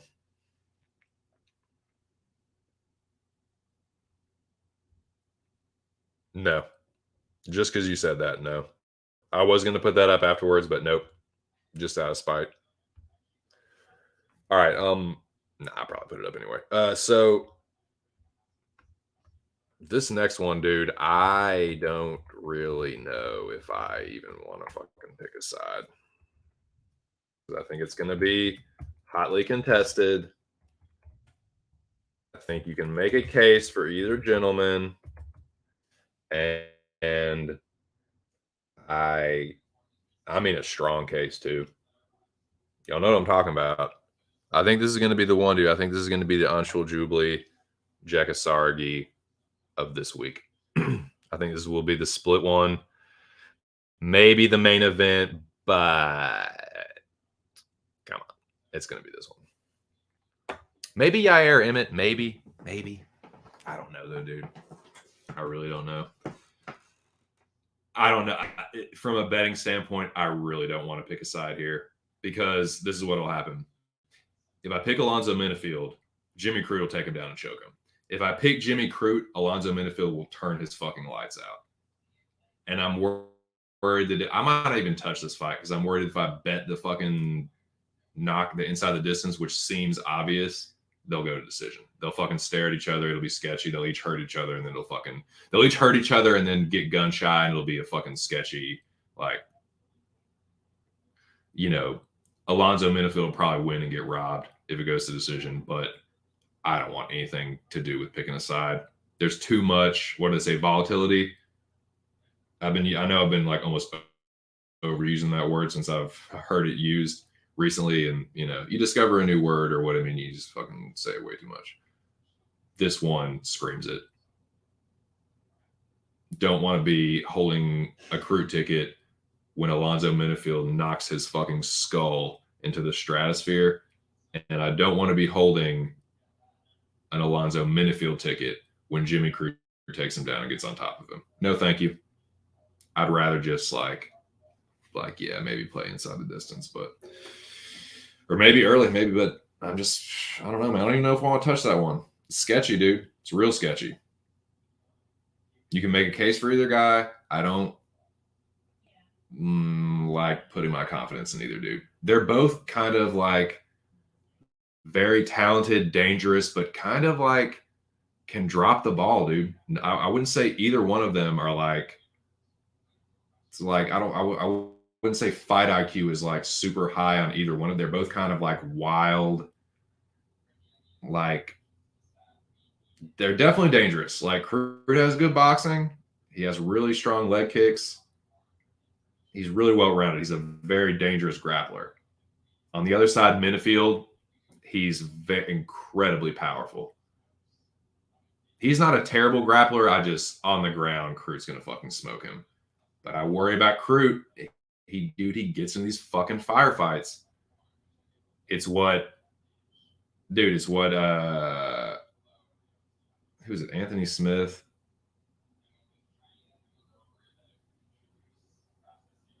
Yeah, Anthony Smith. He fucking fucked his leg up, and then Jamal Hill. I know Jamal Hill is incredibly powerful, but so is Alonzo Minifield. And I don't know, man. I don't know if I want to commit to a side there. So if I do play anything there, it'll be inside the distance or maybe like ins like under. I think they're gonna get after it. I think they're gonna get after it, and somebody's gonna get finished in the first round. But I've said that before, and the complete fucking opposite happens. I said that like I felt really strongly about that in Glover, Jamal Hill, but no, I mean, again though, this isn't for a title fight, and they only got 3 rounds. Both of them, like win or lose, Crute usually gets his work done early. He's been to a few decisions. He finished Paul Craig late, but Minifield, like he go to decision too, but he likes to get his work done early as well. He finished Paul Craig in the first round. He finishes a lot of dudes in the first round. Yeah. I wouldn't say Minifield's a cardio machine.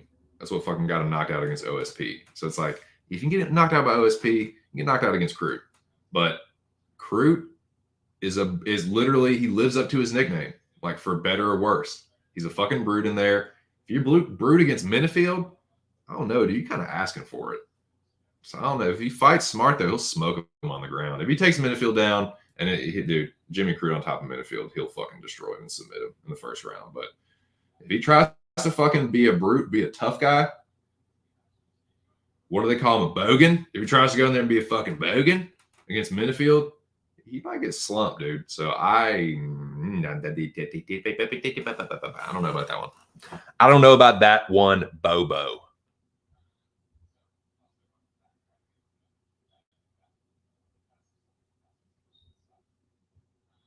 Damn. That's nothing, man. Yeah, that's a good line. To me, to my fucking ignorant ass. Yeah. All right.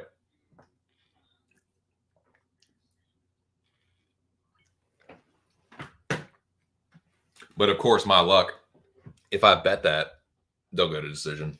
It'll be a sloppy decision. They'll both fight, either hurt each other and fight scared, or just fight tentatively. Not Crute not wanting to lose. Minifield, like, you know, the bright lights of the pay-per-view and being in Perth, you know, enemy territory. I don't know, man. I just see. I'm not picking a side there.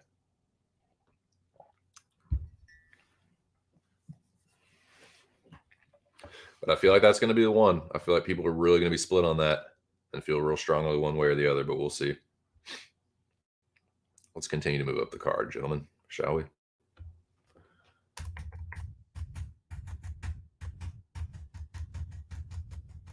All right.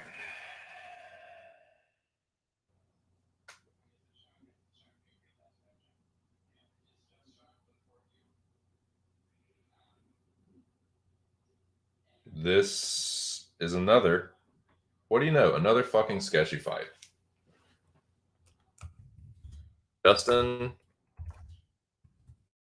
Hoffa versus Parker.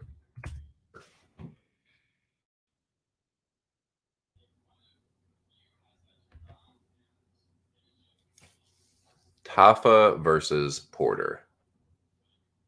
Low level heavyweight.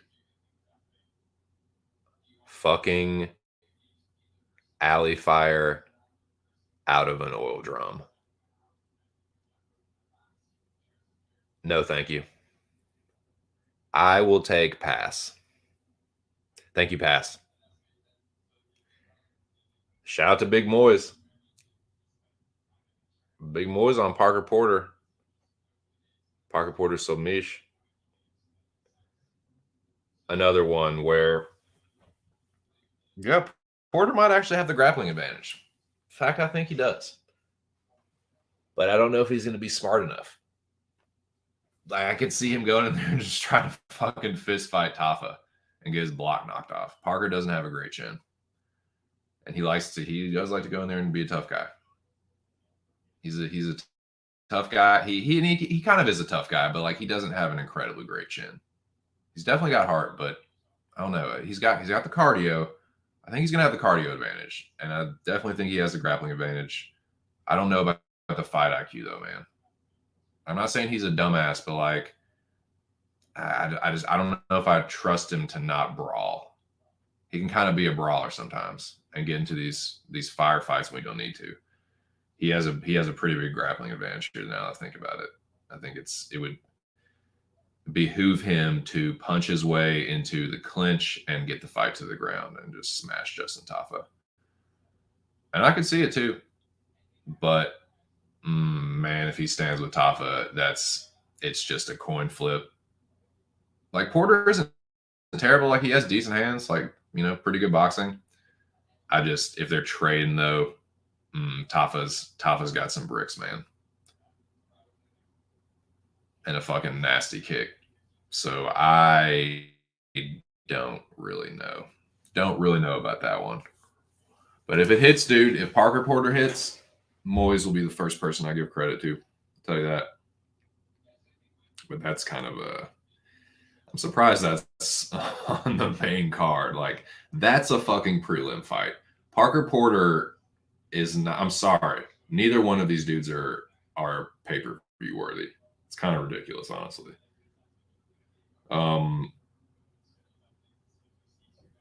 Now this next fight is pretty fucking good, dude. I actually like this next fight a lot. Don't care for Tafa Porter too much, but the next one is a cracker, a potential cracker.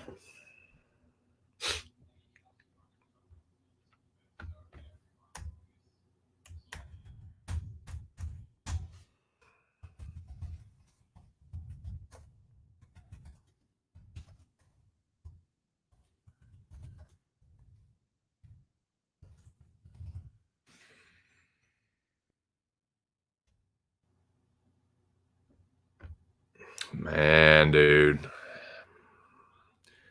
Rude boy Jack Della. It's a good fight. I fucking like that fight, man. Dude. Oh, man.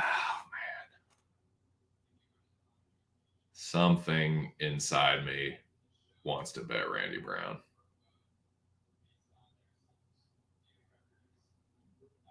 Maybe it's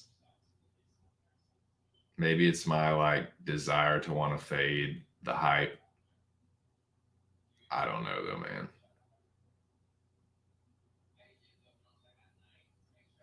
Randy Brown's a pretty good boxer though.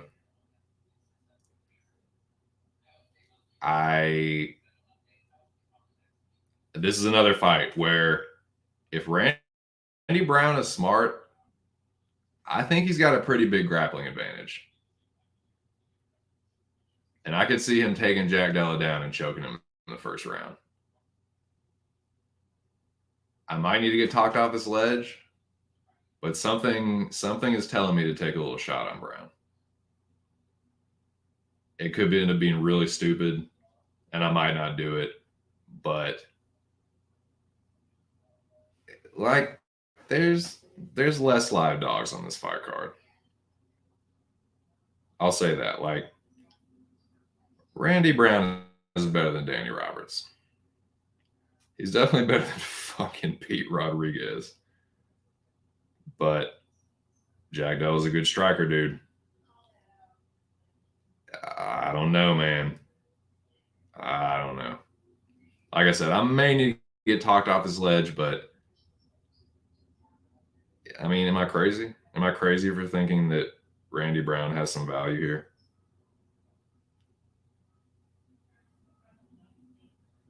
I mean, he does have some somewhat sketchy losses. Mike Graves, Nico wasn't a great loss. He was kind of winning that fight, but he got knocked out on top from bottom by Hammer Fist. Bilal Muhammad decision loss isn't bad. Luque loss isn't terrible. But I don't know, man. Luque is the only guy that's kind of similar to Maddalena. Francisco Trinaldo hits really hard, but he's not young and spry. You know what I mean? I don't know, man.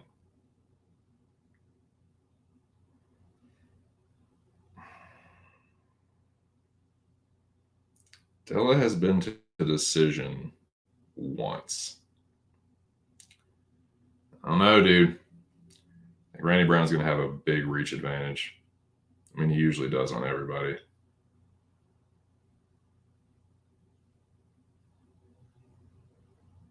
Yeah, it's a 5-inch reach advantage, dude. He's got a good jab, too. I'm not saying it's going to happen, but don't be surprised if Randy Brown exposes Jack Della. I'm not saying it's going to happen. I'm not saying I'm going to pick Randy Brown or bet Randy Brown, but I'm considering it. Just considering it. I'm not saying I'm going to fucking do it, but I'm thinking about it. I'm thinking it over anyway. Yay. Just glancing over this, boys.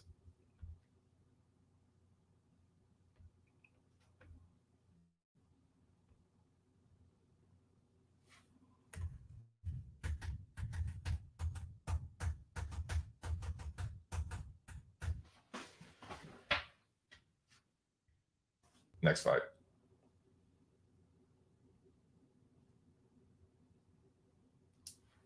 That's the Coco.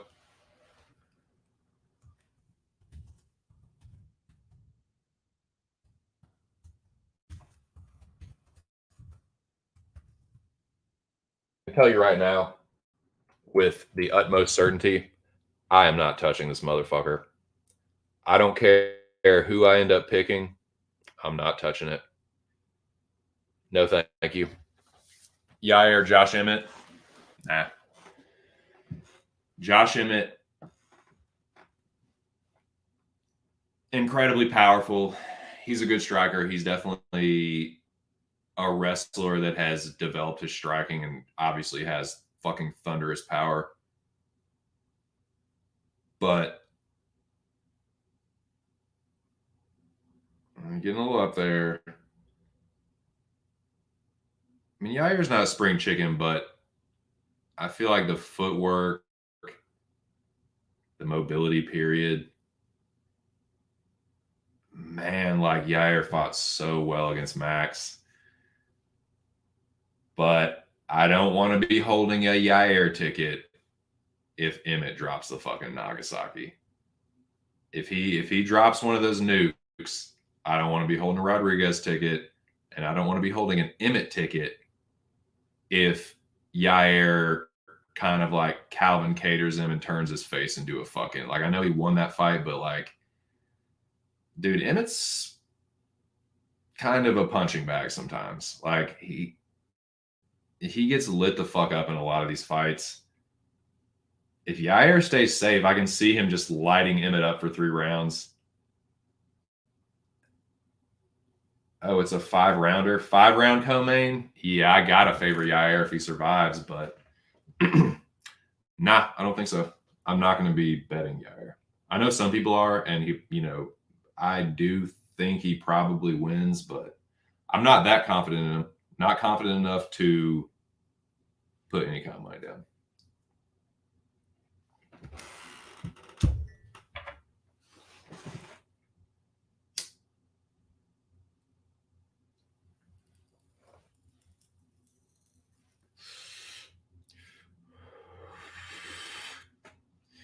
Emmett's pretty fucking durable.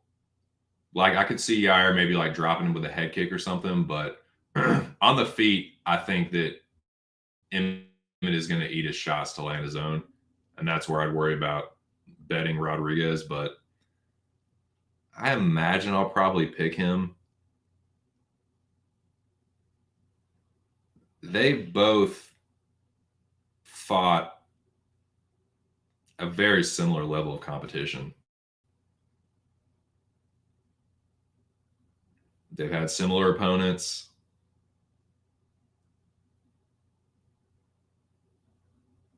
It's a tough fight, man. It's a tough fight, and I don't feel super duper strongly one way or the other. Some people are dead set the Yair is just going to destroy Josh Emmett. I'm not so certain, man. Josh Emmett is a fucking tough dude. And I know he got knocked out by Jeremy Stephens, and Yair beat Jeremy Stephens. But I'm not completely counting Emmett out of this fight. But I wouldn't say I'm an Emmett stan, but I am a decent fan of Josh Emmett. I don't really care for Yair Rodriguez. I'm trying not to let my bias come into this, though. I think Yair overall is the better fighter with more upside. So yeah, Emmett by second round KO. No, just playing. I don't know, man. I don't.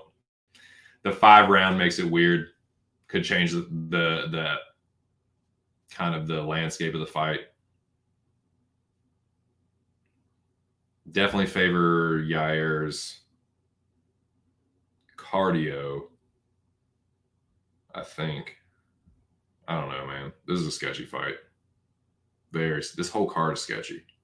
The main card is sketchy as fuck. I don't know. There is one fight in particular that I feel pretty strongly about. And it's the very next one.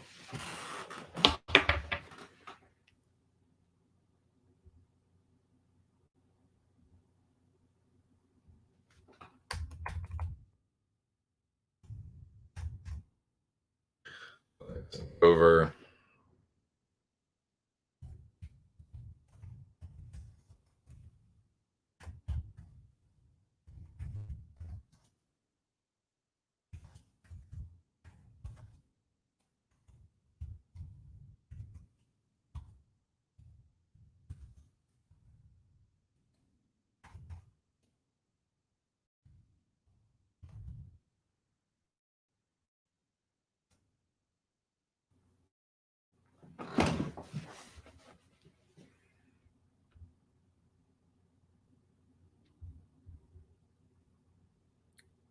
So yeah, I want to talk about this main event here in just a second.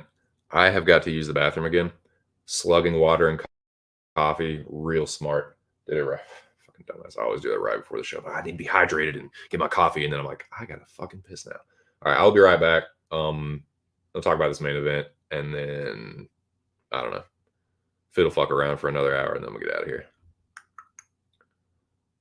But preview.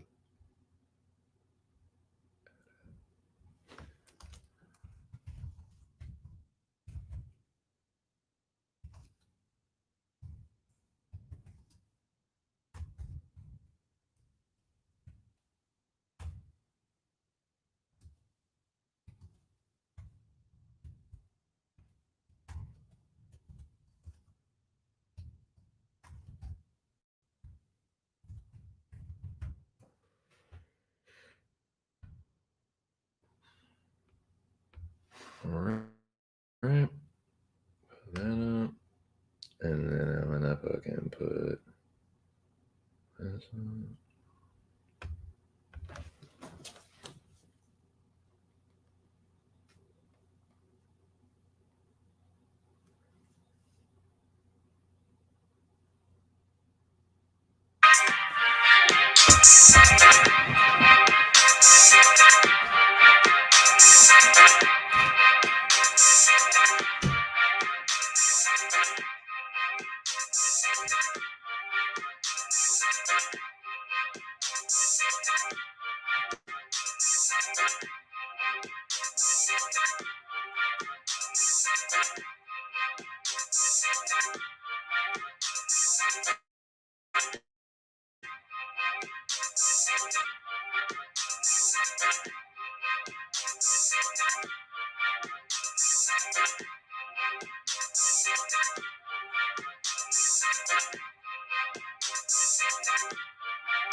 All right.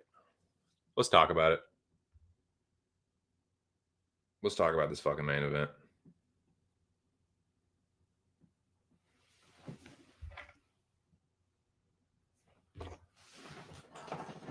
The number one pound for pound fighter versus the lightweight champion. Volk versus Islam in Perth. I believe this is Volkanovski moving up to challenge for Islam's lightweight belt. That's what this is. So that kind of in and of itself is really, I'm not going to say that's all there is to do with it, but I think that will kind of be a, I don't even know if recurring theme is the right term. Like, both of these fighters have a lot of skill. Volkanovski is making a strong case for being the greatest featherweight of all time. He's kind of already there, right? So, because the only other two people you can make a case for is Aldo or Max, and he's beaten both of them. He's beaten Max 3 times now. Still think it's 2-1. That's Salty Boy for life. So, but in all seriousness, Volk's probably the greatest featherweight ever. He's going up and fighting Makhachev at 55. Volkanovski is a big dude. He used to play rugby. He used to be over 200 pounds. That gets thrown out there a lot. He's a big guy. Islam's going to be bigger. Islam literally could not make 145 pounds. He'd probably die. He probably died before he made it. His body would probably shut down. He's had trouble making 55. I don't care what anybody says about how big Volkanovski used to be, or how, oh, dude, you don't understand his bone structure, his dad, like all that Joe Rogan bullshit. Islam is going to be the bigger guy. Islam is going to be the stronger guy. I don't give a fuck what anybody says. Islam is going to be bigger. Islam is going to be stronger. Islam is going to have, and I mean a massive grappling advantage. I know Volkanovski used to wrestle when he was younger. I know he was a wrestling champion when he was like a fucking teenager. It's not close on the ground. It's way closer on the feet. On the feet, Volkanovski is the more technical striker. He has a bigger toolbox. I think he's the more cerebral fighter on the feet. I think he's the smarter fighter on the feet. But when it hits the ground, it's like an autistic, like idiot savant versus like the sucker that's getting schemed in Rain Man. You know what I mean? Like, it's not close. As far as like how the fight could play out, I don't really know, man.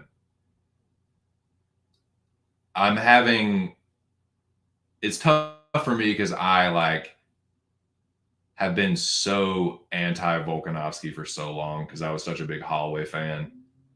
He kind of like won me over with the Korean Zombie fight. And like I acknowledge his greatness. I acknowledge that right now he's better than Max. It's fine. I've come to terms with that. Excuse me. I've come to terms with that, but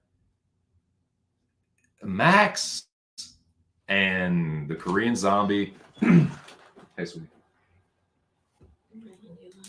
Oh, thank you. Appreciate it. Love you. Love you too. Come. Thanks, sweetie.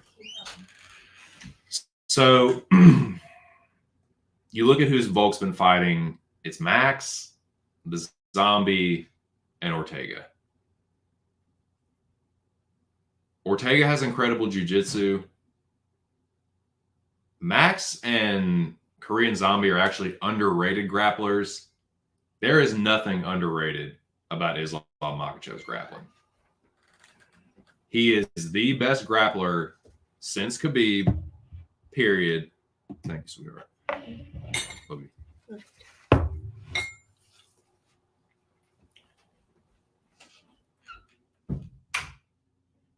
He just is. There's too much of a grappling advantage. At some point, this fight's going to hit the mat. It could be 1, it could be 2, it could be 3. But eventually, Volkanovski's going to get drowned. If for some reason it goes to the cards, I could see them robbing Makhachev. But if it stays on the feet, if it's 5 rounds of striking, I could see Volkanovski winning. I really don't see it going 25 minutes without him getting taken down. It's not like Makhachev is trash on the feet. Volk is the better striker, but Makhachev is serviceable enough, can threaten you enough to almost make you forget about the striking for just a second. He's got a powerful left straight and a good right hook. He dropped Charles Oliveira with it and then pounced on him and just choked him in seconds. If Makhachev ends up on top of Alexander Volkanovski, it's going to get bad. Like real fucking bad. My strongest read on this whole fucking card is Islam Makhachev. I don't know how exactly I'm going to attack it, but I really don't see him losing this fight. It is absolutely Islam Makhachev's fight to lose. I think Volk's biting off a little bit more than he can chew here. he's incredible at featherweight, dude. But we've seen this before. Look at how dominant. Like, this is almost like another Israel Adesanya moving up to fight Jan. Like, Israel was, dude, lapping the fucking division. Could look like he couldn't be stopped at middleweight. Went up to 205, and it's like, yeah, you still look pretty good, but it's like the other dude's bigger. The strikes are landing different. It's high, like the he's having success with the grappling. Dude, Islam is going to be way bigger, way stronger, way too much better of a grappler. Volkanovski is a better striker, but dude, he's not fighting. He's not. I'm sorry. I love Max. He's one of my favorite fighters. He's a fucking punching bag. So is the Korean Zombie. He's notorious for it. So is Ortega. Look what fucking Max did to Ortega. The dude just gets tagged up. Islam got knocked out by Martins and then started working on his striking defense. Started fighting smarter.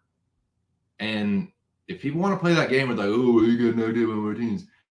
Yeah, fucking Volkanovski got knocked out by Corey Nelson. You ever heard of him? And guess what? That was Volkanovski fighting up at welterweight. Oh, and everyone says, oh, he's too big. He's too big. Yeah. Islam's going to be too big. Volkanovski's great. Volk the Great at featherweight. This is lightweight. I think he's biting off a little bit more than can chew. I like Islam.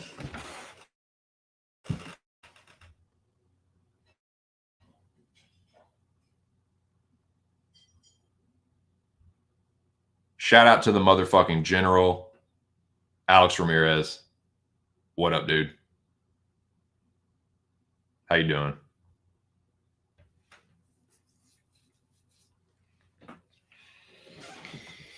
Yep. Just in time for the main event, General. I like Islam Makhachev here. It may seem like one of the closest fights, but it's the one I feel the strongest about.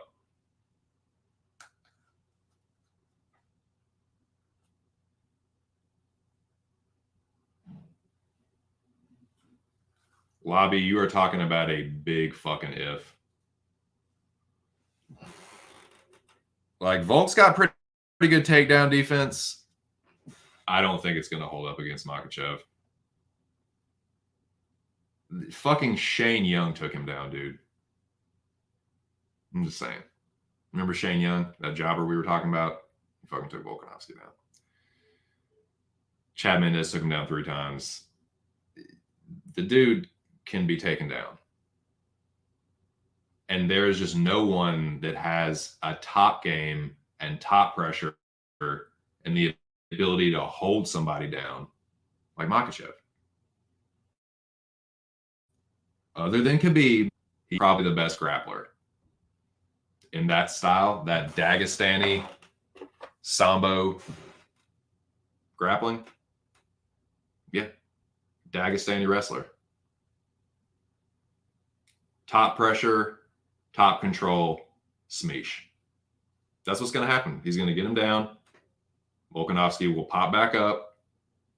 Next time he gets taken down, it won't be as easy. So on, so forth. I don't really think that they can stay on the feet for long enough for Volkanovski to like scare Islam away. Like, he's going to be relentlessly looking for the takedown. I think Islam knows how much better he is than Volk. I don't know, man. If Volkanovski's not careful, he could get hurt too.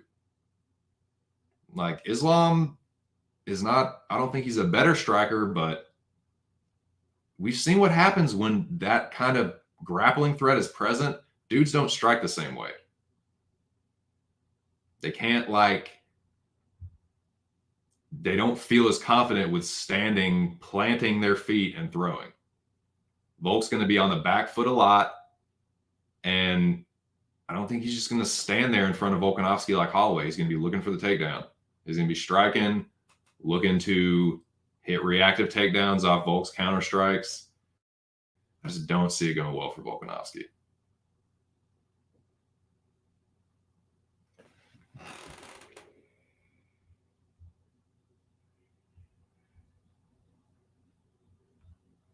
Sorokin is listed at 5'7", and he made it 3 rounds. Yeah, Arman Sorokin is a way better grappler than Volkanovski. There, I said it. All this shit about Volkanovski and this wrestling, get the fuck out of here, dude. He's getting taken down. He's getting smashed. I can't decide if it's going to be a TKO or submission, but one of those things is going to happen.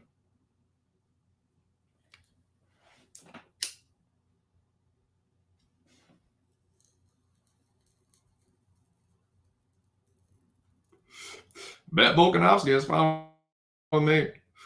I can tell you want to. You probably want to now just to fuck with me. Go ahead. Please. Everyone get that. Please, everyone bet Volkanovski. Get that fucking Islam money line down. That'd be great. Make him a parlay. I mean, he's a pretty solid parlay piece anyway, but if it gets below 400, oh yeah, big time. Inside the distance isn't bad. It's like minus 130 or something, but yeah, dude, I think this is going to be an uphill battle for Volkanovski. Islam gets everybody down. There's been like one fight that he's won that he hasn't gotten takedowns in because he outstructed. I can't remember who it was. The other ones, he didn't get a takedown in the Tibau fight because he fucking knocked him out. And he obviously didn't get a takedown in the Martins fight because he got knocked out early. But in every other fight, he gets takedown. He's going to take down Volkanovski. That's just all there is to it. He's going to take him down, smash his face, Dagestani handcuffs, smash his face.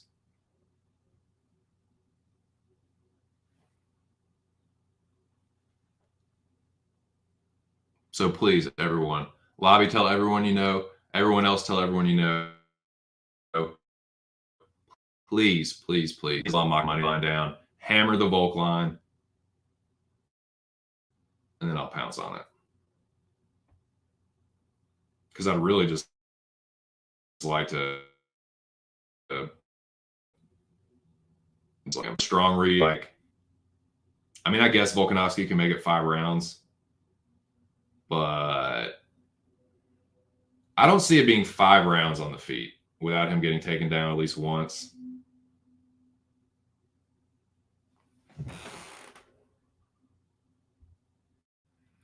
Volkanovski round 4 at 45-1. Volkanovski round 5, 55-1.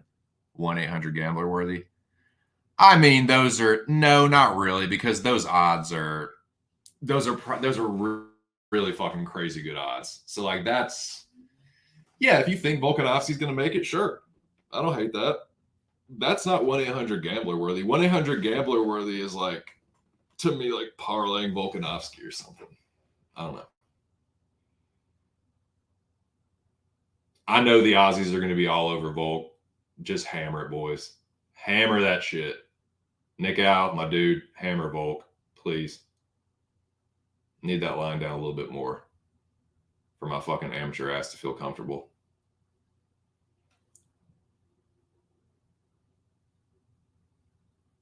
But yeah, that's what I got. That's what I think about those fights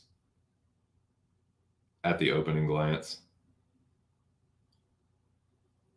What do y'all think? Tell me what y'all think. 3 people in the building. The general lobby and whoever the fuck else. You tell me.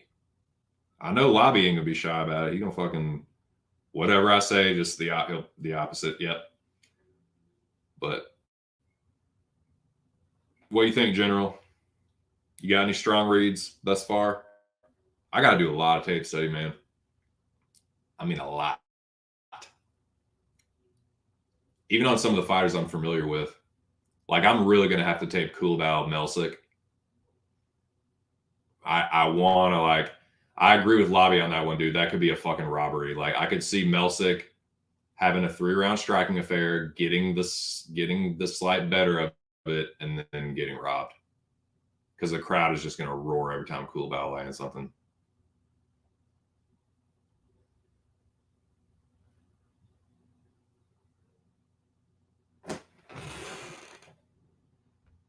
Yes, sir. Wouldn't have it any other way. That's another thing. I am going to be putting a little something down on the Eagles. Eagles minus 1.5. Are you fucking kidding me? Yeah. Yeah.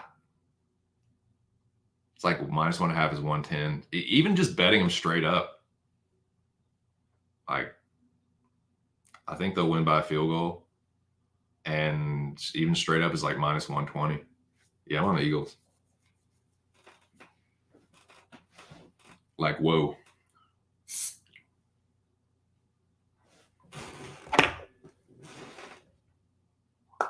Yeah, I don't even have to ask. I know you're going to be on whatever I say about, yeah, I'm fading that. Fading. Taking a live rosin dab and fading. Whatever clown sense says.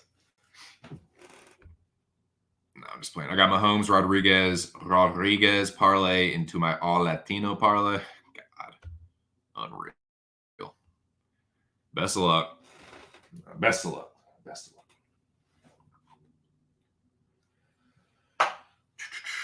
Well, we wrapped her all up, boys, in just under 2.5 hours. Spend the last hour here smoking, fielding any questions, bullshitting about whatever you want to. Then I will get the fuck out of here, start doing my tape study. But that's what I think. That's my 2 cents.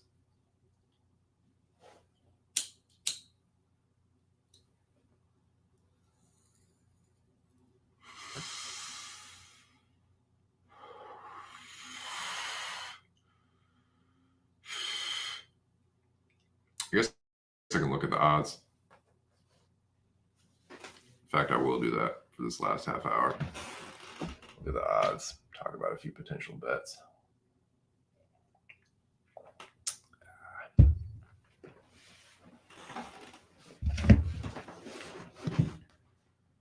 Best fight odds. Let's check it out.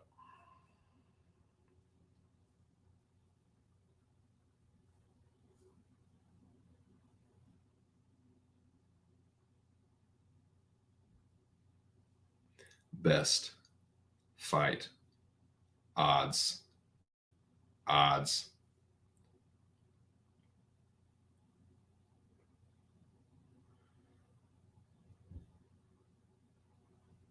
What the fuck? Why do they have this split into 2? Unreal. So they got the fucking they got the prelims on one part and the main card on the other.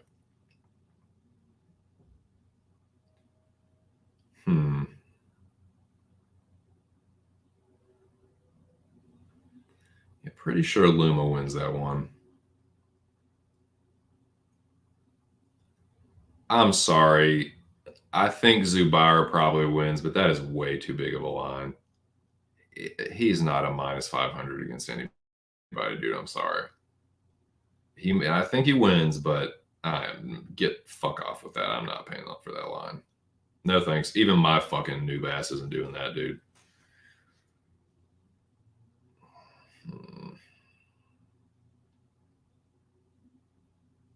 I would think the Malarkey line would look a little closer to the young Builder line. But Builder is an underdog. That sticks out. That definitely sticks out. Builder is an underdog. Alonzo Menifield is an underdog.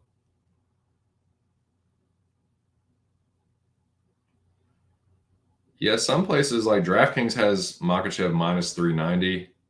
BetMGM is minus 375. Of course, Square Duel is minus 400. But whatever. What do the props look like? Islam Makhachev by TKO is plus 425. I can absolutely see an Islam Makhachev ground and pound TKO. Volk is tough, man. He might defend the subs and just be trying to protect himself, and Islam is just pounding him through his guard. I can see that. Man, plus 400. Holy shit.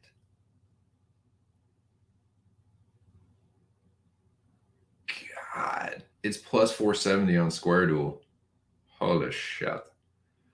Makachev by submission is plus money too. Great. And wins inside the distance is only minus 105. I don't have it up on Square Duel yet, but man, Makachev by decision is plus money too. But I don't think it's. I think if Volk wins, it's by decision. I think if Makachev wins, it's inside the distance. But we'll just see how that goes.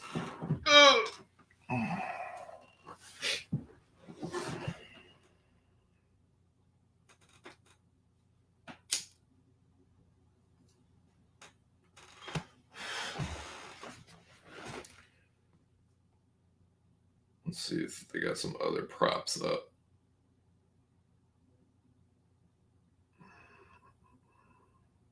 God damn, dude. Minifield by KO is plus 250.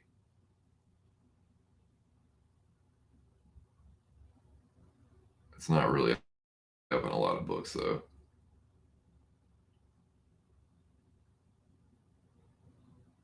Minifield wins inside the distance is plus 250. How is that more than the fucking just the KO? That's not. Nah, I mean, yeah, I would think Minifield KO is his path, but like I said, if I got crushed on my props last week, man, maybe I shouldn't just jump off him like that, but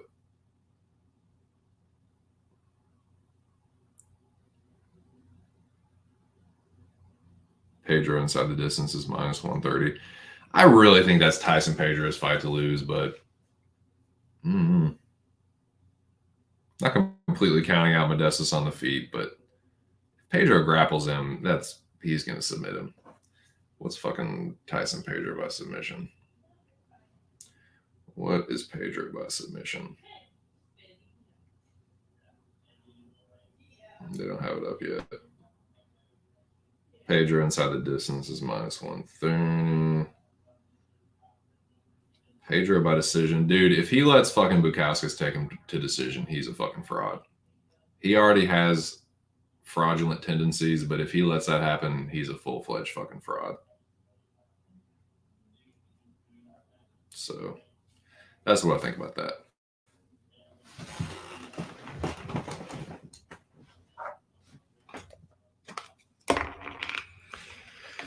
Yep, it's that midday drag, boys.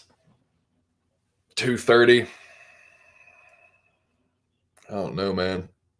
Kind of slow today. I just wrap it up in a few minutes, honestly. Unless anybody else comes in here. Done said about all I need to say.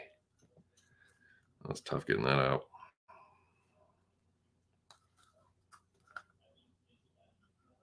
Yeah, really, anything else I can speak on is going to require tape study.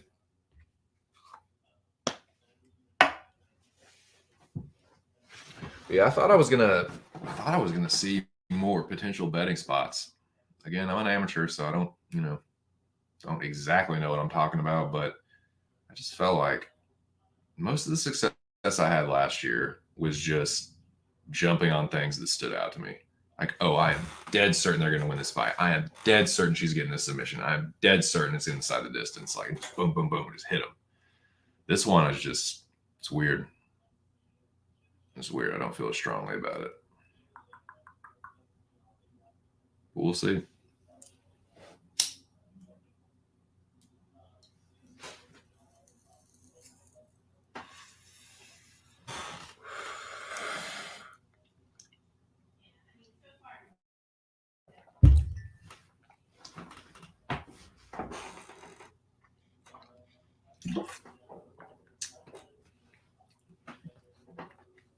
Some questions will definitely be answered on this card.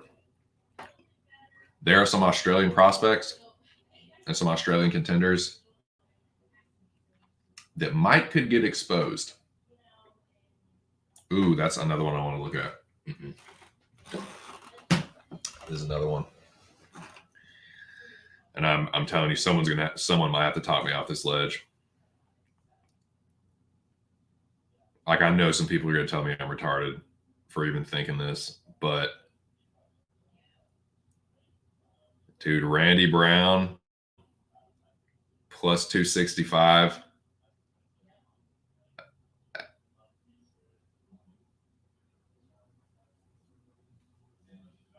Like, I don't know, man. Just feel like it's might be worth a little stab. If he gets him to the ground, dude, if Brown wrestles him and gets him to the ground, dude, I don't know what Jack's gonna look like off his back. I know he escaped that submission from me, but I'm just saying, I won't be going very heavy. I never really go very heavy anyway, but I definitely won't be doing it on this card. UFC 285 looks a lot better for that. There's definitely some fights there I'm feeling better about. Cyril Gana plus money. Oh, let's shot for that, baby.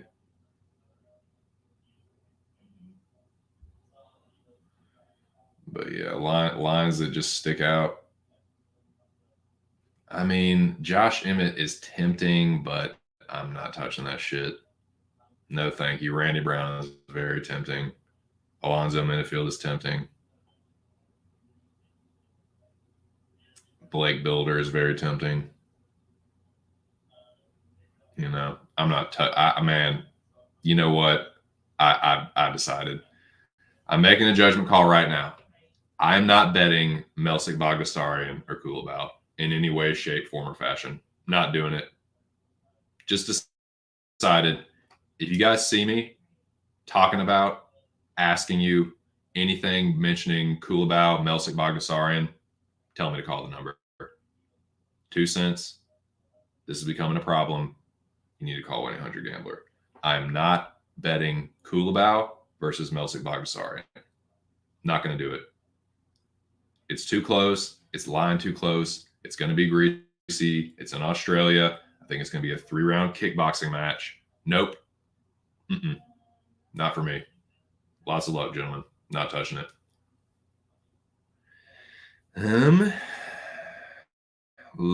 As far as parlay worthy that I'm considering keyword Luma, considering Luma, Islam. Islam is my strongest read. That's who I feel the strongest about.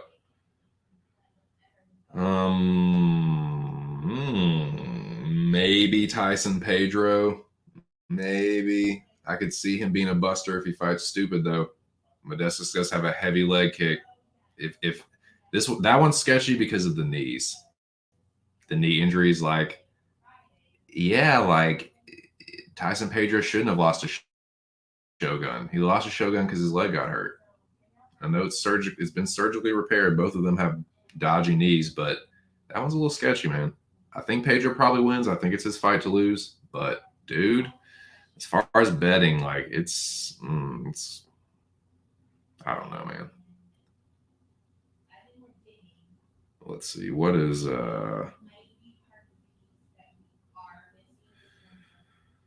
Minifield Crute doesn't go as minus 285.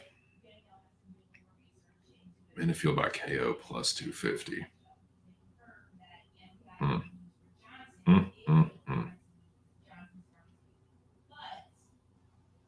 I could see him nuking Jimmy Crute. Think about this. Jimmy Crute was brawling with Jamal Hill. He was stood and banged with Jamal Hill. He's a Mollux, dude.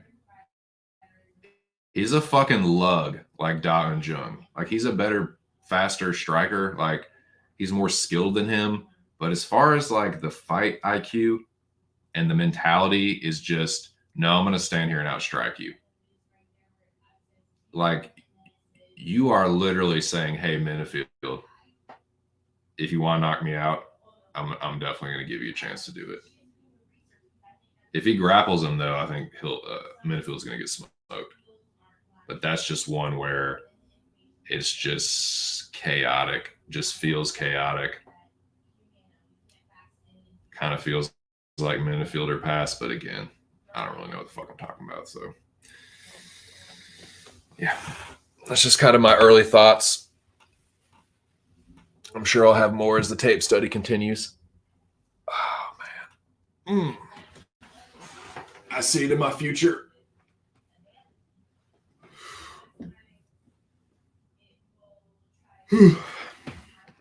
Watch the latest Mayor Kingstown episode. It's pretty good. I'm liking the season. I need to get into 1923 properly. I started it and got like 3/4 of the way through the first episode and passed out. So I'm still like hanging on that last like quarter of an episode. It's been really bothering me. It's just like I haven't been wanting to finish it. Just like I'm waiting for the right time to be in the right mood. It's just, I don't know, man. I know it's gonna be good once I get into it. It's just I haven't given it the proper chance. But yeah.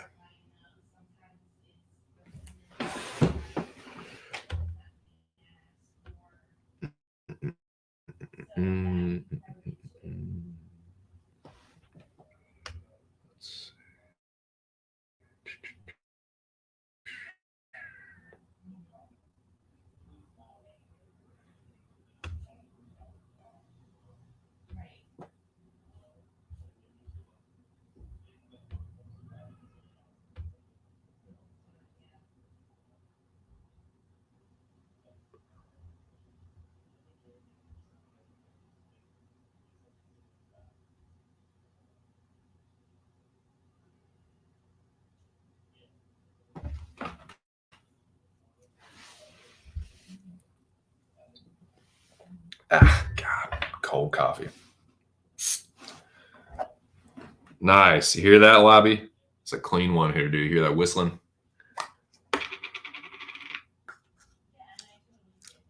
Member Berry makes me merry.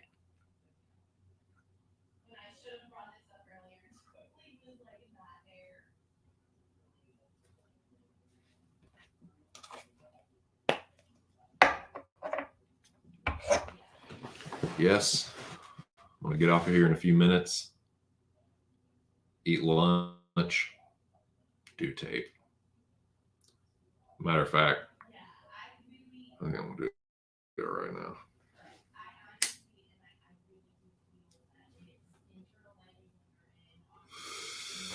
I'm done talking to you for today, Lobby. It was a good time, though, man. I hope you have a good afternoon. Good rest of your week. Best of luck with all your tape and shit. I'm going to get the fuck up out of here, dude, and eat lunch and do tape. It was a good stream.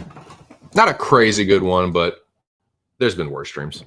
I appreciate everyone that came through. I think we had 6 people, 7 people, maybe 8, but I know it wasn't.